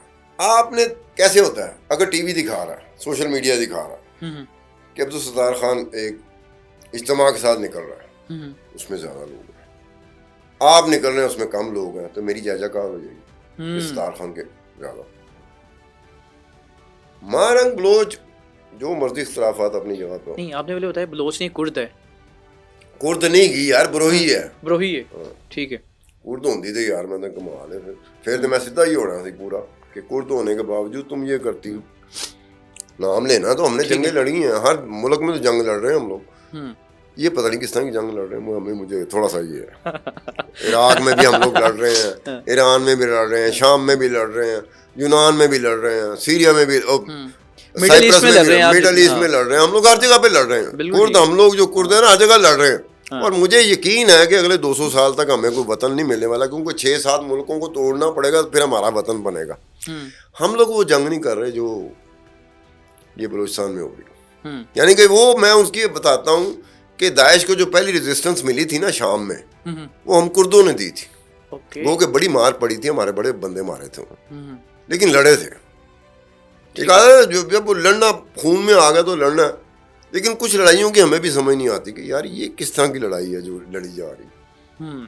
अख्तर मैंगल ने अपने जो मैंगल साहब थे, अताउल्लाह मैंगल, उनकी बरसी का इज्तिमा आज से 1.5 साल पहले उन्हें मेट्रोपॉलिटन ग्राउंड कोयटा में रखा। क्यों रखा? वहाँ 1500 बंदा आता है हार्डली। क्यों रखा? वजह यह थी कि मारंग बलोच जो थी ना, इज्तिमाई हिसाब से इज्तिमा, काफिला, जलसा, जुलूस, लोगों की शिरकत वो ज़्यादा होती थी। तो मैंगल साहब ने भी कहा ना हो कि यार नाकी कटी जावे, कोई मवाजने पे आ गया कि मैंगल साहब आपके तो जलसे में इतने लोग नहीं थे जितने मारंग बलोच के थे। यानी आपको लगता है कि इस वक्त जो है मारंग बलोच की ज्यादा मकबूलियत है? यकीन है बलूचिस्तान के लोग जानते हैं इस बात को। मारंग बलोच का जो मसला हो इस्टेब्लिशमेंट के साथ, हुकूमत वक्त के साथ, आर्मी के साथ जो मसला हो, कौम परस्तों के साथ जो मसला पड़ा है, कौम परस्त दुख की वजह से बोलता नहीं है। कैसे बोले अफसर मैंगल कैसे बोले कि मैंने मेट्रोपॉलिटन ग्राउंड में क्यों रखा था, अताउल्लाह मैंगल की बरसी क्यों रखी थी, वो कैसे कहेगा तुम्हें? बंदा कह सकता है ना कि वो कहेगा पानी आ गया था वहां पे, मैं इसलिए नहीं कर सका, वहां गैस नहीं थी इसलिए नहीं कर सका, वहां अंधेरा था मैं इसलिए नहीं कर सका, यही बहाने कर सकता है ना। वो ये बात नहीं बताएगा कि जनाब वो मारंग बलोच के साथ बंदे ज्यादा होते हैं तो मैं तो पुराना है कौन, तो पुराने बंदों के साथ उतनी तादाद रही नहीं जो नए लोगों के साथ आ गए। तो ये कौम परस्तों का मसला है ज़हनी तौर पर, वो उसमें है कि कहीं ये ना हो कि कुछ अरसे बाद आपको भी लोग भूल जाए। अच्छा खान जी, हम सुनते हैं कि जो मारंग बलोच है उसको BLA फंडिंग करता है, BLA सारा कुछ उसको देख रहा है, क्या वाकईतन ऐसा है? यार मेरी बात सुनो ना, एक बात जो फंडिंग होती है ना, वो बैंकिंग ट्रांजैक्शन ये नहीं है कि तुमने मुझे मेरे अकाउंट में पैसे भेजे, वो सब तुम पता लग जाएगा, पता लग सकता है, मैं बता दूंगा या तुम बता दोगे, या कोई गड़बड़ होगी तो बैंक बता देगा, FIA बता देगी, NAB बता देगी। ये जो फंडिंग होती है ना इस तरह की, it is very difficult to detect और इंटरसेप्ट। ठीक है, समझ आ रही होती है फंडिंग हो रही है, लेकिन अगर कहेंगे ना फंडिंग हो तो ले आओ सामने, वो साबित नहीं होगा। मेरे जैसा बंदा तो ये कहेगा को मुझे कहेगा यार ये फंडिंग हो रही है, मैं कह यार डॉक्यूमेंट दे दो मैं होने चला दूँ। इस तरह की फंडिंग पूरी दुनिया में वो हार्ड कैश चलता है। हार्ड कैश की भी मुख्तलिफ किस्म की ट्रांजैक्शन का तरीक़ाकार होता है, मॉड होता है। ठीक है, कि ये पैसे कौन लेके जाएगा, किसको देगा, आगे से वो बंदा कहाँ पहुँचाएगा, किस तरह जाएगा, गधा गाड़ी पे जाएगा, रक्शे पे जाएगा, साइकिल पे जाएगा, मोटरसाइकिल पे जाएगा, आपको तो ये भी नहीं पता कि पैसे किस तरीके से। एक रक्षा है, एक बोरी रखी हुई है पीछे एक बंदे ने, रक्शे वाले को नहीं पता कि बोरी में पैसे हैं। अब बात करो ना, उसको जरूरत है, उसने सवारी उसकी बिठाई है, उसने जो पैसे मांगे सवारी दे रही है, अब उसके वो तो मैं और आप बताएंगे ना कि तेनू पता कि बोरी ही पीछे पई है, इसमें तो पैसे हैं, फिर उसके कान खड़े होंगे ना। तो फिर वो हार्ड कैश है। ये मैं उस हार्ड कैश की बात कर रहा हूँ जो सियासी जमातों में तकसीम वगैरह होते थे, तो चूंकि मेरे सामने 2-3 दफा हुआ ना। अच्छा, लेकिन खान जी मेरा सवाल वही है, क्या BLA के साथ इसका कोई है ताल्लुक वगैरह? यार BLA का जब वो खुद कह दे, जब मैं ओनरशिप दे दूं, मैं किसी चीज़ की ओनरशिप दे दूं, इस पानी के गिलास की, हालांकि पानी की बोतल मेरे ख्याल में तुम्हारे कैमरा मैन अशरफ गनी ने बड़ी देर का रखा हुआ है, मुझे अभी याद है। अशरफ गनी मैंने वैसे बना दिया उसे कि वो अफगानिस्तान का सदर था, तो ये भी खुश हो जाएगा ना कि अशरफ गनी मुझे बना, तो वो उसमें मैं ओनरशिप देता हूँ, तो उसके बाद कोई गुंजाइश रहती है। आप तो ऐसे सवाल कर रहे हो जैसे पहली दफ़ा आपके सामने आ रहा है, हो मारंग ते पैसे आंदे ने, वो BLA से। मारंग बलोच जो बात करती है वो BLA की बात करती है, BLA भी वही बात करती है जो मारंग बलोच कर रही है। अच्छा खान जी, इस वक्त ना हमें एक बात बार बार सुनने को मिलती है कि भाईजान बलूचिस्तान में रो का बड़ा अमल दखल है और बहुत सारी ऐसी इंटरनेशनल ताकतें हैं जो कि वहाँ पे मौजूद हैं। ये इसका हकीकत से क्या ताल्लुक है, सिर्फ आपने ये बताना है। यार जहाँ हमें मौका मिलता है हम भी कर रहे होते हैं, जहाँ अगलों को मौका मिलता है वो भी कर रहे होते हैं, पूरी दुनिया में चल रहा होता है, पूरी दुनिया में चल रहा होता है। ठीक है, ये अंडर कवर किसे कहते हैं? डिप्लोमेटिक असाइनमेंट होती है, उसमें एक टर्म चलती है अंडर कवर।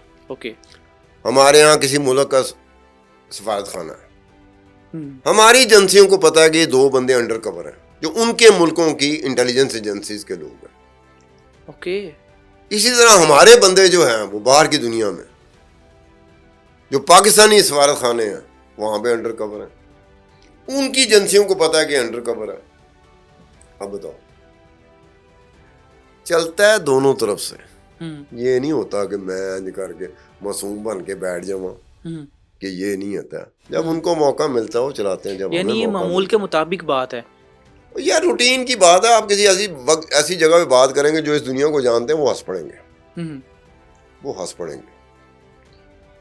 देखो तुम मेरे हमसाए हो, तुम मुझे बिल्कुल अच्छे नहीं लगते, ओके, मुझे बिल्कुल पसंद नहीं आते, मेरी तुम्हारी गड़बड़ है। क्या मैं मौका छोड़ूंगा तुम्हें तंग करने का?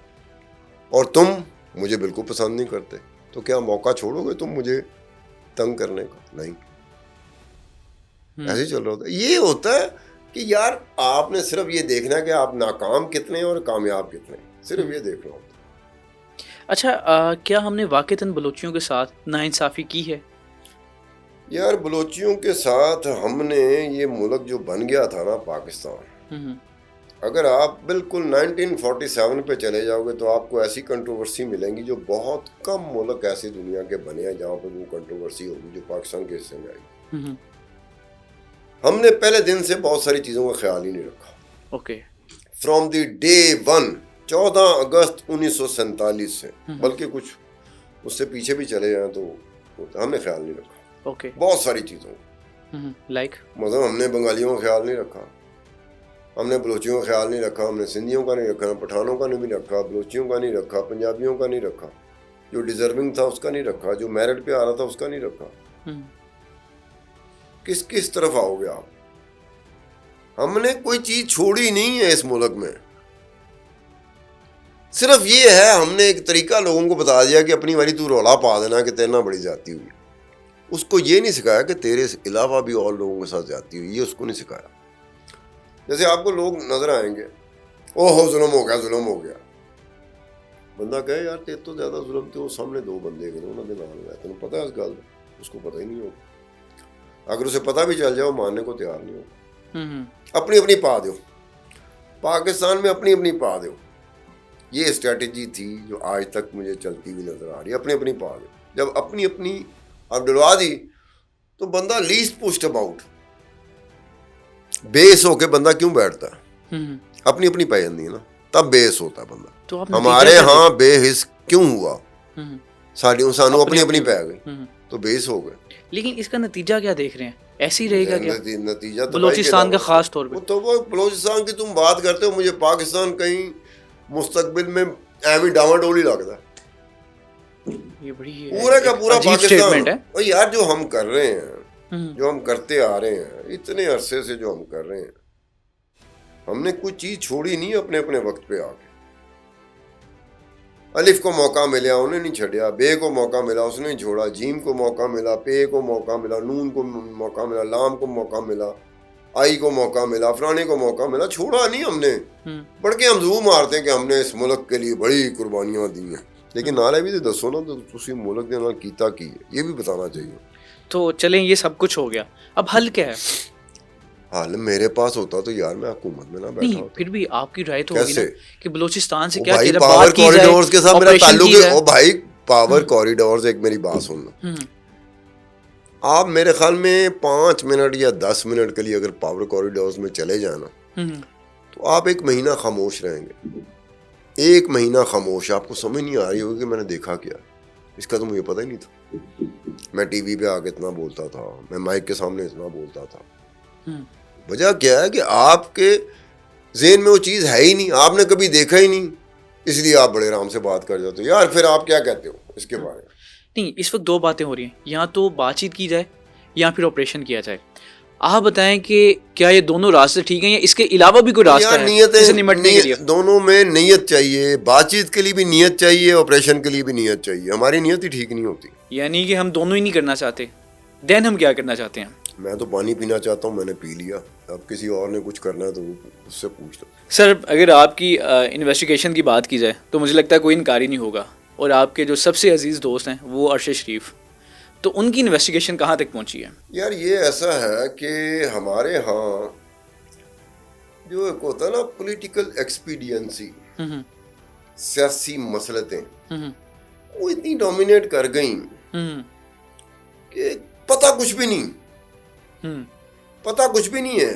फैक्चुअली अगर देखा जाए पता कुछ नहीं है। जी ए ने कीता, दूजा कहेगा बी ने कीता है। बिल्कुल। अच्छा, जब उसने कहा ना ए ने किया बी ने किया तो बंदा कहता हाँ तू ए कहना ना ए हूं 10 किस तरह कीता, उसके पास कुछ नहीं होगा, बोंगियां मार रहा होगा। जिसको पता होता है ना उसे पता है कितना ए इन्वॉल्व है, कितना बी इन्वॉल्व है, कितना सी इन्वॉल्व है, कितना ई इन्वॉल्व है, कितना डी इन्वॉल्व है। पता हो, जो जिसको पता होता है। हाँ सुनो, ये ऐसी बात नहीं है कि इंज करके जाके अशरफ गनी की एक बात सुन ली कान में और आके टीवी के सामने बैठ गई, ऐसी बात नहीं है। दिन लग जाते हैं, हफ्ते लग जाते हैं, महीने लग जाते हैं पढ़ते पढ़ते इस चीज़ को पढ़ना क्या है पहले ये तो डिटरमिन कर लो, पढ़ना क्या। पाकिस्तान में ऐसी किसी किस्म की कोई क्राइटेरिया रह नहीं गया कि आपने सर्च क्या करना है, आपने पढ़ना क्या। हम तो सोशल मीडिया की 2-4 लाइनें आती हैं उसमें घुसे होते हैं और एक दिन में कोई 235 लाइनें हम पढ़ रहे होते हैं, दो लाइनें, दो लाइनें, और हम समझते हैं कि शायद आज के दिन हम आलम हो गए। एक चीज को पढ़ते हुए, चाय क्या है, चाय क्या चीज है, इसको पढ़ते हुए पता नहीं कितने घंटे, कितने दिन, कितने हफ्ते, कितने महीने लग गए। उसके बाद बंदा आके चाय पे बात कर रहा है कि चाय होती क्या। पूरी दुनिया ऐसे सुनती है। अगर पता हो ना कि खान साहब ने ऐसे करके चुस्की ली है, उसके बाद चाय के ऊपर उन्होंने गुफ्तगू शुरू कर दी, वो बंद कर दें, वो टीवी बंद कर दें, खुदाई कसम जूते मारने शुरू कर देंगे। अभी तो तूने चाय पी है, तेनू की पता चाह की होंगी। अरशद शरीफ का ये हुआ कि जब मैंने चैनल शो शुरू किया ना, टीवी की दुनिया में आया, तो कैपिटल टीवी में सबसे ज्यादा मेरे शोज में सबसे ज्यादा वो अरशद शरीफ बैठता था। 1+1 होता था। तो हमारे दरमियान एक्सचेंज क्या होता था, इंफॉर्मेशन का टकराव होता था। ओके। अरशद शरीफ कहता था कि जी फलाने ने ये किया, उस हुकूमत ने ये किया, फलानी मिनिस्ट्री ने ये किया, फलाने डिवीजन ने ये किया, फलाने महकमे ने ये किया, फलाने वजारत ने ये किया। जवाब में मैं आता था कि अगर उस महकमे ने ये काम किया तो इस महकमे ने क्या किया। वो महकमे वाले, वजारतों वाले, डिपार्टमेंट वाले डरे होते थे कि यार ये बातों में कहीं मेरा महकमा वाला बीच में आ जाए कि उसकी बात बता दें कि उसमें ये हुआ था, और डॉक्यूमेंट से बात होती थी। एक बात, सीधी सी बात, आजकल मुझे अफसोस होता है कि डॉक्यूमेंट का कुछ तस्वर खत्म हो गया, सिरे से खत्म हो गया। डॉक्यूमेंट का तस्वर अब नहीं रहा जर्नलिज्म के साथ। अब यही गल सुन के आया, उन्होंने कहा जी मैं पूरे वसूख से कह रहा हूँ, मैंने करके हाथ मार देने, वसूख के साथ कह रहा हूँ, पल्ले कुछ नहीं होता यार, कुछ कर दे, कुछ चीज सामने रख दे कि ये है, वो नहीं होता। कॉन्सेप्ट खत्म हो गया। डॉक्यूमेंट्स, किसी से बात करो ना डॉक्यूमेंट्स की, टीवी वाले बांध कहे डॉक्यूमेंट होता क्या है, वैसे पहले ये बताए, वो पहले आपसे पूछेगा। वो कहना बिजली का बिल तो नहीं होता, वो समझेगा शायद बिजली का बिल होता है जिसको ये डॉक्यूमेंट कह रहा है। यहाँ अब हालत ये चली गई। तो उस वक्त ये क्लैश होता था, ठा करके चलती सी। तो मेरी दोस्ती करवाई थी अरशद शरीफ के साथ रऊफ क्लासरा ने। रऊफ क्लासरा का अरशद शरीफ के साथ बहुत था। फिर उसके बाद मेरा हो गया। मैं 15-20 साल पुरानी बात कर रहा हूँ, 20 साल पुरानी। तो ये हो गया था कि अरशद शरीफ एक जर्नलिस्ट था, एक रिपोर्टर था जो कि फैक्ट्स के ऊपर जाता था। लेकिन उसके मर्डर में पूरे वसूख से कह रहा हूँ, पूरे वसूख से कह रहा हूँ जिसके साथ मेरा ताल्लुक रहा है, अरशद शरीफ की अपनी कोताही भी थी। पूरे वसूख के साथ कि किस वक्त उन्हें कौन सी बातों पे उसे यकीन होना शुरू हो गया था और किन किन बातों पे उसने अमल करना शुरू कर दिया था और किस वजह से इस मुल्क से बाहर गया था। जो वजह बनी थी उसकी इस मुल्क से बाहर जाने की, वही डॉक्यूमेंट जो कि खैबर पख्तूनख्वा की काउंटर टेररिज्म डिपार्टमेंट का लेटर था, अगर वो लेटर मेरे पास आए तो मैं उसको फाड़ के डस्टबिन में फेंकूं, मैं मुल्क से बाहर नहीं जाऊंगा। बीइंग ए जर्नलिस्ट में बात कर रहा हूं कि हम इन चीजों के साथ खेलते रहे हैं। जो लेटर इशू हुआ था वो अरशद शरीफ को पढ़ लेना चाहिए था, उसी के बारे में था। लेकिन जर्नलिस्ट जो है, जो उस पर काम करता रहा हो, उसको तो फौरन से पहले पता चल जाएगा यार सारा फ्रॉड है, ये सारा फ्रॉड है कि आपको टारगेट किया जा रहा है, आपको मार दिया जाएगा। अफगानिस्तान के फलाना ग्रुप है, तालिबान का फलाना ग्रुप है, हमें पता चला है कि उसने आपको टारगेट कर लिया, आपको मार देंगे। तालिबान का रेफरेंस दे रहे हो, तालिबान के ग्रुप का बकायदा रेफरेंस दे रहे हो उस लेटर में, उस अफगानिस्तान के शहर का रेफरेंस दे रहे हो कि इससे आपको खतरा है। तो उसके बाद जब मर्डर हो जाता है तो नाम किसका आता है? क्या तालिबान का किसी ने नाम लिया? नहीं। Common sense. जब वो लेटर जिसकी जो बुनियाद बना था अरशद शरीफ के इस मुल्क से जाने का, कीनिया जाने का, मैं उसकी बात कर रहा हूँ। अभी तक वो टर्म नहीं आ रही, ना तुम्हें पता ना तुम याद कर सकते हो कि वो टर्म एक इस्तेमाल होती है कि मेरी ज़िंदगी को ख़तरा है तो लेटर एक इशू है। ये लेटर ऐसा, एक बात है, ये जो ऑफिशियल कॉरेस्पॉन्डेंस होती है या ऑफिशियल डॉक्यूमेंट्स होते हैं पब्लिक नहीं होते, ये किसी तरीके से आप हासिल कर लेते हैं। तो ये ऐसी चीज नहीं होती कि स्टेटमेंट जैसे आप देखते हैं ना, रात को टीवी खोला या दिन को खोला या सुबह देखा, आपको कभी कोई स्टेटमेंट आ रही है, किसी पॉलिटिशियन आके बैठा, स्टेटमेंट्स को आप जिस तरीके से ले गए ना ही सेड को, वो आपको नहीं लेना चाहिए था। तो खान जी वो लेटर अभी कहाँ पे है? यार वो सारे, वो तो कई जगह छप भी गया, पब्लिश भी हो गया। ओके। देखो ना, जिस लेटर की बुनियाद पर अरशद शरीफ इस मुल्क को छोड़ के जाता है और कीनिया जाता है, अभी तक नहीं पता कि कीनिया का मशवरा किसने दिया था। जो भेजने वाले हैं, जो ऐसे चौड़े होकर नहीं कहते कि हमने अरशद शरीफ को यहाँ से निकलने में मदद की, तो जब अरशद शरीफ बेचारा मर्डर हो जाता है, तो ये जो हम कहने वाले हैं ये कहाँ गए? मैं आपके सिंपल बात कहता हूँ, आपकी जान को खतरा है पाकिस्तान में, और जगह मैं आपको कहता हूँ कि फलाने मुल्क में आपको भिजवाता हूँ जहाँ आपका ख्याल रखा जाएगा, आपको मैं फलाने मुल्क भिजवाता हूँ, आपका इस तरह का कोई एक्सीडेंट हो जाता है, आपके घर वाले मुझे पकड़ेंगे आके। सत्तार खान यहाँ खतरा था, मारा तो नहीं ना गया था, आपने जहाँ भिजवाया क्या हुआ, आज तक हल नहीं हो सका कि कैसे मारा गया। यानी कि जिसने भिजवाया उसका अहम किरदार है। यार कहने का मतलब है, लेटर जो है खैबर पख्तूनख्वा की काउंटर टेररिज्म डिपार्टमेंट का वो लेटर, आप वो लेटर इशू करते हो, जो उस लेटर को इशू करने के लिए जो बुनियादी तौर पे पूरी दुनिया में फार्मूला बना है, उसको तो आप फॉलो नहीं करते। ग्रेडिंग सिस्टम है ही नहीं उसमें। मेरे पास लेटर आया ना, तो मैं पहले देखूंगा ग्रेडिंग सिस्टम है कि नहीं है। A1 है, A2 है, A3 है। ग्रेडिंग सिस्टम क्या होता है कि ये इस तरह का लेटर जब इशू होता है ना, तो डिटरमिन करते हैं दो चीज़ों को। ओके। ये होती है कि reliability of the source and accuracy, authenticity of the information. ये दो चीज़ें पूरी दुनिया में चलती हैं। सीआईए भी करेगी ना, ठीक है। केजीबी जो फॉर्मर थी रूस की, वो भी MI6 करेगी, MI5 करेगी, इंडिया की करेंगी, पाकिस्तान की करेगी, किसी मुल्क की करेंगी। वो ये पूरी दुनिया में चलता है। वो ग्रेडिंग सिस्टम बताता है कि आपकी ज़िंदगी को, आपकी जान को कितना खतरा है, वो डिटरमिन करता है ग्रेडिंग सिस्टम। मैं जाकर कह दूँ ना मेरी ज़िंदगी को खतरा है बड़ा, वो ग्रेडिंग सिस्टम लाएंगे। अगर ग्रेडिंग सिस्टम में वो ना हुआ तो मैं जितनी मर्जी चीखो पुकार करता रहूं। A1 का मतलब क्या होता है कि इमीडिएटली, ग्रेडिंग सिस्टम में तो CD में भी नहीं था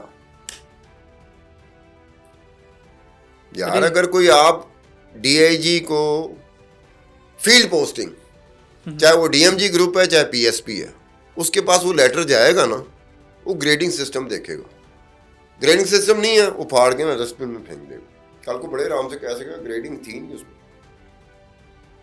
अगर वो इस तरह से ऐसे अलर्ट होना शुरू हो जाए तो इसके अलावा उसके पास कोई काम नहीं रहेगा। बाकी काम तुम भूल जाओ कि DC कर सके, डिप्टी कमिश्नर कर सके, डिस्ट्रिक्ट की इंतजामिया को क्या कहते हैं, ज़िले इंतजामिया, हाँ, वो कर सके, फलाना कर सके।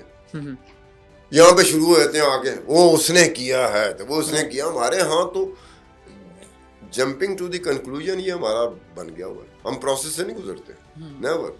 अब ये जो बातें की हैं, कईयों के ऊपर से गुजर गई, एक ही होंगे आपस में कह रहे हैं, एक ही होंगे, नहीं फजूल करना बयान करो। जाके उनसे पूछो जिन्होंने करना होता है। और बाद में उसी लेटर के पीछे फिर DIG ऑपरेशन खैबर पख्तूनख्वा और DIG काउंटर टेररिज्म डिपार्टमेंट, इनके दरमियान कॉरेस्पॉन्डेंस, वो लेटर भी मेरे पास, दोनों। ओके। क्या बीच में लेटर में क्या हो रहा है, वो उससे पूछ रहा है, DIG ऑपरेशन पूछ रहा है काउंटर टेररिज्म के DIG को कि यार ये तुमने थ्रेट अलर्ट भेजी है, थ्रेट अलर्ट, तो इसको इलेबोरेट करो। अब DIG ऑपरेशन पूछ सकता है कि इसको फलानी जगह से इलेबोरेट करो। तो आगे से जो काउंटर टेररिज्म का DIG था वो क्या कह रहा है कि जी मुझे तो ऊपर वालों ने कहा था, मैंने लेटर इशू कर दिया। यार अब ये पूरी दुनिया के किसी मुल्क में हुआ हो ना, ਤੇ ਉਹ ਜਿਹੜਾ DIG काउंटर टेररिज्म डिपार्टमेंट है ना, इंज करके कटहरे में उसको लाया जाता है। 10 भाई ऊपर के कहने पे आपने थ्रेट अलर्ट इशू कर दिया। आपका तो अपना मैकेनिज्म बना हुआ है। उत्ते ਜਿਹੜਾ महमूद खान बैठा सी चीफ मिनिस्टर, उसे क्या पता हो?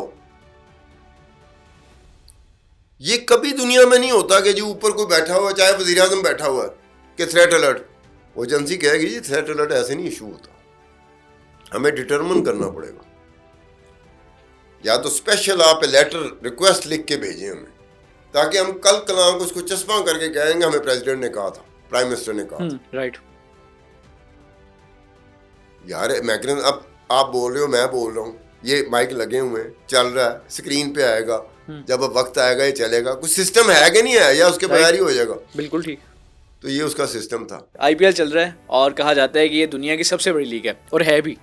और इसका मकसद, इसको जोड़ा जाता है, इंडिया के जर्नलिस्ट और दीगर जर्नलिस्ट कहते हैं कि सिर्फ और सिर्फ ये फिक्सिंग के लिए, जुआ लगाने के लिए इसको लाया जाता है। तो आप बताएंगे इसका जुए से कितना ताल्लुक है IPL का?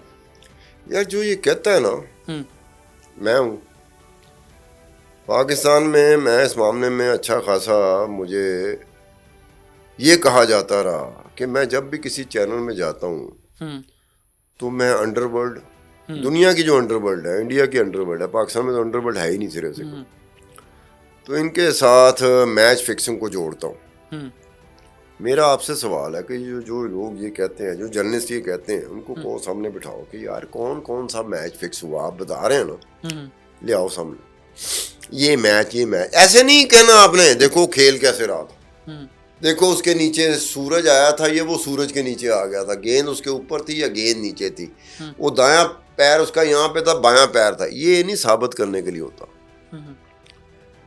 एवरी टाइम अगर मैं किसी के साथ बैठा हूँ, किसी ने मैच लगाया हुआ है, वो हार गया, जिस टीम पे लगाया हुआ था टीम हार गई, पहला उसका मुंह से बात क्या निकलती, खान साहब ए मैच फिक्स है। भाई ये चंद सेकंड में तुमने कैसे डिटरमिन कर लिया कि मैच फिक्स था? क्योंकि वो हार गया था ना। 2013 में IPL के प्लेयर्स पकड़े गए थे फिक्सिंग में। कितनी दफा? Sport fixing. कब से IPL कब से शुरू हुआ? ये 2006 से 2008 से 2008 2008 से 2024 कितने साल हो गए? अशरफ गनी में खाली हिसाब किताब में हमसे तेज है, तकरीबन कोई 26, नहीं ठीक है 16 साल 16 साल हो गए। हाँ 16 साल हो गए। ते तुम ये देखो कि एक दफा बस, या तो रिपीटेडली हो रहा हो, इस वक्त में, इस वक्त में, इस वक्त में, इस वक्त में, फिर तो उनकी बात करीब करीब आई लगती है। हमारे इस खत्ते में एक और बीमारी है, हमें अठो छटी जाओ, सुनने वाले बड़े हो गए, सुनना कभी भी नहीं इस्तेमाल, अपना खोपड़ी को इस्तेमाल नहीं करते, या कोई कॉमन सेंस इस्तेमाल नहीं करते कि यार इसकी बात को सुने। जैसे हम होते हैं, वो बात करते हैं, हम उसको खरीदना शुरू कर देते हैं, फौरन से पहले पता चल जाता है या बंदा नासी आंदा है या सानू पता लग जाता है। अभी हाल ही में हार्दिक पांड्या ने वो शॉट खेली, सीधा कैच, वो कहा कि जनाब उस शॉट को ले लिया, उन्होंने तस्वीर बना ली, और साथ में वो दिखा रहे हैं कि ये शॉट नहीं थी बल्कि ये भाईजान ये फिक्सिंग हो गई है।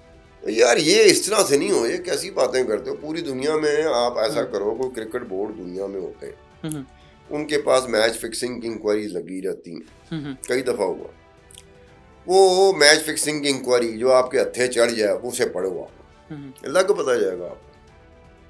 सैकड़ों सफात पे होती है, एक एक पहलू देखा जा रहा होता है। आपने चीज साबित करनी है, एक बात आप ज़हन में रखना, अपनी बारी आती है तो हम ऐसी चीजें, जी मेरे बाल गिन के दसो। नहीं, आपका मतलब है कि स्पोर्ट फिक्सिंग है ही नहीं, फिक्सिंग होती नहीं है। किसने कहा फिक्सिंग नहीं होती? बताओ। नहीं, आप कह रहे हैं कि साबित करें, तो इसका मकसद ये हुआ कि साबित हुई है, इंडिया में साबित हुई है, 90s में हुई है सबसे बड़ी। नहीं, आप उसकी तक नहीं, 2000 में एक इंक्वायरी हुई थी जो CBI ने की थी, पूरी दुनिया में इससे बड़ी टेक्निकली साउंड इंक्वायरी, जिसमें हंसी क्रोनी भी उड़ गया था, ये अजहरुद्दीन ये भी आ गया था, कई और प्लेयर उसकी रगड़ में आ गए थे, वो भी तो इंक्वायरी हुई थी, कमाल की इंक्वायरी थी वो। इंक्वायरी ज़माने में मैंने पूरी पढ़ी थी, CBI की इंक्वायरी थी। क्या था उस इंक्वायरी में, आपको खास क्या लगा? यार हंसी क्रोनी, अजहरुद्दीन कितने बड़े कप्तान थे, राइट, बिल्कुल राइट, और कितने खिलाड़ी थे, वो सारे उड़ गए थे, सारे उड़ गए थे भाईजान। टेक्निकली स्पीकिंग बड़ी मजेदार, मुझे वो इंक्वायरी में जान उसने साबित भी किया कई इंक्वायरीज होती हैं जिसमें जान होती है कि आपने वाकई किसी ऐसी चीज़ पे हाथ मारा है जिसमें जान बन जाएगी। कई दफ़ा होता है कि ये देखने में आता है कि जी ये चाय का कप पड़ा हुआ है ना, मुझे पता खाली है, अगर मेरे ध्यान में आए कप भरा हुआ है तो मेरे हथे की आएगा, कुछ भी नहीं आएगा मां सवाए मायूसी के। आपने कहना ये मैच है, इस मैच में इंक्वायरी है तो उस मैच में कुछ होना चाहिए, ये ना कि 2, 4, 5, 6 महीने बाद उसी को उसमें तो कुछ भी नहीं था, तो फिर आपने हाथ क्यों डाला? शवायद की कमी थी, एविडेंस अवेलेबल नहीं हो सके, सर्कमस्टेंशियल एविडेंस नहीं थे, हार्डकोर फैक्ट्स नहीं थे, क्या नहीं था। ये डिटरमिन करता है हम लोग क्यों इस तरह कैसे इन चीज़ों में आए थे। जो टेक्निकल बंदा होता है अपनी फील्ड का, वो हमारा मजाक उड़ा रहा होता है, जब टीवी देखता है ना हमारा मजाक क्यों उड़ाता है। उन्होंने कहा यार इनको ABC का नहीं पता। जो टेक्निकली उस मामले में होते हैं, जिनको पता होता है निटी ग्रिटी का, वो हम पे हंस रहे होते हैं, वो सही हंस रहे होते हैं। मैं तो यही कहूँगा, मैं तो शर्मिंदा हो जाता हूँ उनके सामने कि भाईजान माफ़ी मिल सकती। हमारे यहाँ तो पूरी दिलेरी के साथ वो चीज़ कही जा रही होती है जिस पे बाद में माफ़ी मांगना की गुंजाइश पैदा हो जाती है। हम तो ये ख्याल भी नहीं करते, आओ जी मैं तो कहता बस इसमें जिद कौन सी, हठधर्मी कौन सी। अच्छा खान जी, आपने कपिल देव का बताया था प्रोग्राम शुरू होने से पहले 83 वाला कोई मामला, 1 डाउन प्लेयर आता था और BMW की चाबियां वगैरह लेकर आते थे। नहीं, वो उसने दिलीप बैंक सारकर ने कहा था, ठीक है, उसने पहली दफ़ा ये कहा था। उन्होंने कहा जी हमारा गैलरी में आ गया था, ये प्लेयर्स गैलरी नहीं होती जी, उसमें आ गया था ड्रेसिंग रूम में। उन्होंने कहा एक बंदा आया था, अच्छा अभी पुरानी बात हो गई है, मुझे कुछ चीज़, वो BMW थी, मर्सिडीज थी, क्या थी, मतलब इस तरह की कोई लग्जरी गाड़ी थी, तो वो एक बंदा ऑफर दे रहा था कि अगर पाकिस्तान को हरा दोगे तो ये गाड़ी मिलेगी हर एक को। वो दाऊदी ब्रांड था। दिलीप बैंक सरकार का, दिलीप बैंक सरकार ने ये कहा था कि ये इस तरह का, ये ऑफिशियल स्टेटमेंट है उसका, क्योंकि एक प्लेयर बात कर रहा है, उसकी वैल्यू तो जब तक वो बंदे ने आ कहा था, वो जिस तरह से उसका बयान करा था, वो यही लगता था कि उसे नहीं पता था कि दाऊद इब्राहिम वे बैक, अभी पता नहीं कब की बात है, तो ये उस वक्त शारजा का बुखार चढ़ा हुआ था क्रिकेट को, हमें तस्वीर भी हैं वो, हमें शारजा का बुखार चढ़ा हुआ था, शारजा को हमारा बुखार चढ़ा हुआ था। मैं भी उस जमाने में ना क्रिकेट टिका के देखा करता था, जर्नलिज्म करते थे लेकिन क्रिकेट के साथ एक शौक था। उसमें ये हुआ था कि आपको, जैसे मैं पहले बात नहीं कर रहा था, कि आपको ये देखना पड़ेगा कि इस मैच में वाकई इतनी जान थी कि हम इसको साबित कर सके कि नहीं। एक मैच हुआ था जिसकी बड़ी चीखों पुकार रही, हमारे इधर खपरौला सी बड़ी पारंग है, साबित करने की बाद या कोई ऐसी चीज जिससे सब्सटेंशिएट हो सके, उसमें हम लोग नाकाम हुए। और बाजी मैं जो कहता फलाना कह रहा थी, फलाना कह रहा थी, फलाना कह रहा थी, हमारा स्टाइल ही बन चुका हुआ, तभी तो हम नाकाम है। 1999 का जो वर्ल्ड कप हुआ था, उसमें हम बांग्लादेश से हार गए। ओहो, जो चीखो पुकार पड़ी दाएं बाएं, ओ मैच फिक्स सी, फलाना सी। अब बंदा बात करता है कि भाई वो अगर मैच फिक्स था तो फिर इंक्वायरी, या तो इंक्वायरी ना हो ना तो एक और बात हुई, उसकी इंक्वायरी को छोड़ो, पर जुडिशियल कमीशन बन गया था 2000 में या 2001 में आके। ओके, जुडिशियल कमीशन में जो लोगों ने जो कंप्लेनेंट थे कि मैच फिक्स था, उसमें हमारी क्रिकेट टीम के भी लोग थे, उसमें हमारे जर्नलिस्ट भी थे। लो ये टिका के उन्होंने क्या किया है, उन्होंने कहा किस तरह, उन्होंने कहा ऐसे ऐसे ऐसे, साबित नहीं हो सका, खामोश। मैंने वो चीज पेश करनी है जो साबित मैं कर सकता हूँ। मैं ये नहीं कहता लोगों से पूछ लो, भैया अजीब सी बात है, तू खुद तेनू आप नहीं पता, अगर तुझे पता हो तू बताता ना, तू क्या लोगों से पूछ लो। जैसे हमारे टीवी में नहीं होता, सोशल मीडिया में होता, कोई बात कर दी, अगर कोई बात पकड़ी गई है, ओ यार मैं क्या करता, सारा पाकिस्तान कह रहा था, सारा पाकिस्तान कह रहा था, तुझे पॉडकास्ट करने की क्या जरूरत पड़ गई थी? जब सारा पाकिस्तान कह रहा था, तूने तो वो बात करनी जो नई बात होगी, राइट। तो उसमें हुआ था, एक हमारे क्रिकेटर दोस्त हैं बड़े, जिनके साथ मेरी बड़ी दोस्ती रहती है, वो जब कभी भी पाकिस्तान आता है ना तो मुझे फ़ोन करता है। पाकिस्तान का नंबर 1 जो प्लेयरों में था, वो भी कंप्लेनेंट था। ये माजिद जहांगीर खान साहब जो इमरान खान के गलती से फर्स्ट कज़न है, खाला के बेटे, बांधी नहीं है ना दी आपस में, क्योंकि इमरान खान का एक तरीका है, वो चचाजाद और खालाजाद किसी से आंगुरी नहीं बांधी, ब्रदर इन लॉ से भी नहीं, चचाजाद खालाजाद नान के दाद के किसी से नहीं बनती उसकी। ये माजिद खान तो नानकों की तरफ से आया था ना, तो इन्होंने भी कंप्लेंट। अब जब जुडिशल कमीशन जज बैठा हुआ, जुडिशल कमीशन उसके सामने पेश हो रहे हैं, वो कह रहे हैं कि भाई सबूत लेके आओ, नाकाम होते गए। बीच में जर्नलिस्ट भी थे, बड़े बड़े नामी ग्रामी जर्नलिस्ट जो स्पोर्ट्स को कवर करते, कितना अरसा से करते, और हम लोग अक्सर टीवी पे या अखबार पे उनकी रिपोर्टें पढ़ के हमें पता चलता था कि स्पोर्ट्स में क्या हो रहा है। तो वो भी नाकाम ही हुए। एक बंदा उनमें से था जो कि एनोनिमस उन्होंने डिक्लेयर किया था जुडिशल कमीशन में। ओके। वो जुडिशल कमीशन एनोनिमस के जी एक बंदे ने अप्रोच करके हमें लेटर पूरा लिखा, और उसने कहा कि जी उस वक्त जो क्रिकेट बोर्ड का जो चेयरमैन था, वो एक दो दफा मेरे शो में भी आया हुआ, मैं नाम बोल रहा हूँ उसका, नाम अगर जेल में आ जाए तो। वो कहता जी वो फोन कर रहा था नवाज शरीफ को, और पैसों की बात कर रहा था कि जो पैसों की जरूरत होती है पीसीबी को, तो हम ऐसा काम करते हैं कि हम खुद ही कमाएं ताकि गवर्नमेंट से पैसे लेने की जरूरत ना पड़े। उसके बाद उन्होंने जो एनोनिमस लेटर था उसमें लिखा हुआ था कि भाई इतने लाख डॉलर इस एक बैंक से, मेरे पास वो पूरा लेटर पड़ा हुआ है, पूरा जुडिशल कमीशन की रिपोर्ट पड़ी हुई है मेरे पास, इस अकाउंट से बैंक के इस अकाउंट से दूसरे बैंक के इस अकाउंट में जो पीसीबी का अकाउंट था उसमें ट्रांसफर। उन्होंने जब उसकी इंक्वायरी की, जब उन्होंने बंदे को बुलाया जो फाइनेंशियल अफेयर को देखता था पीसीबी ने, तो उसने पूरा रिकॉर्ड रख दिया। उसने कहा जी हमारा एग्रीमेंट हुआ था पीसीबी का एक अमेरिकन कंपनी के साथ, उसमें ब्रॉडकास्टिंग राइट्स भी थे कि टीवी में चलाना है, फलाने में चलाना है, उसका कॉन्ट्रैक्ट हुआ था। तो ये वो कंपनी हमें पैसे भेज रही थी क्योंकि हमारा कॉन्ट्रैक्ट हुआ था उसके साथ। तो फिर चूंकि वो एनोनिमस लेटर था कि जी वो एनोनिमस लेटर कुछ और कह रहा है, इधर फैक्चुअल बात कुछ और आ रही है कि यार ये अकाउंट था, ये फलाना कंपनी है, अजीब सी बात नहीं लगती वो? बल्कि उनको चाहिए था कि एनोनिमस लेटर लिखा किसने था।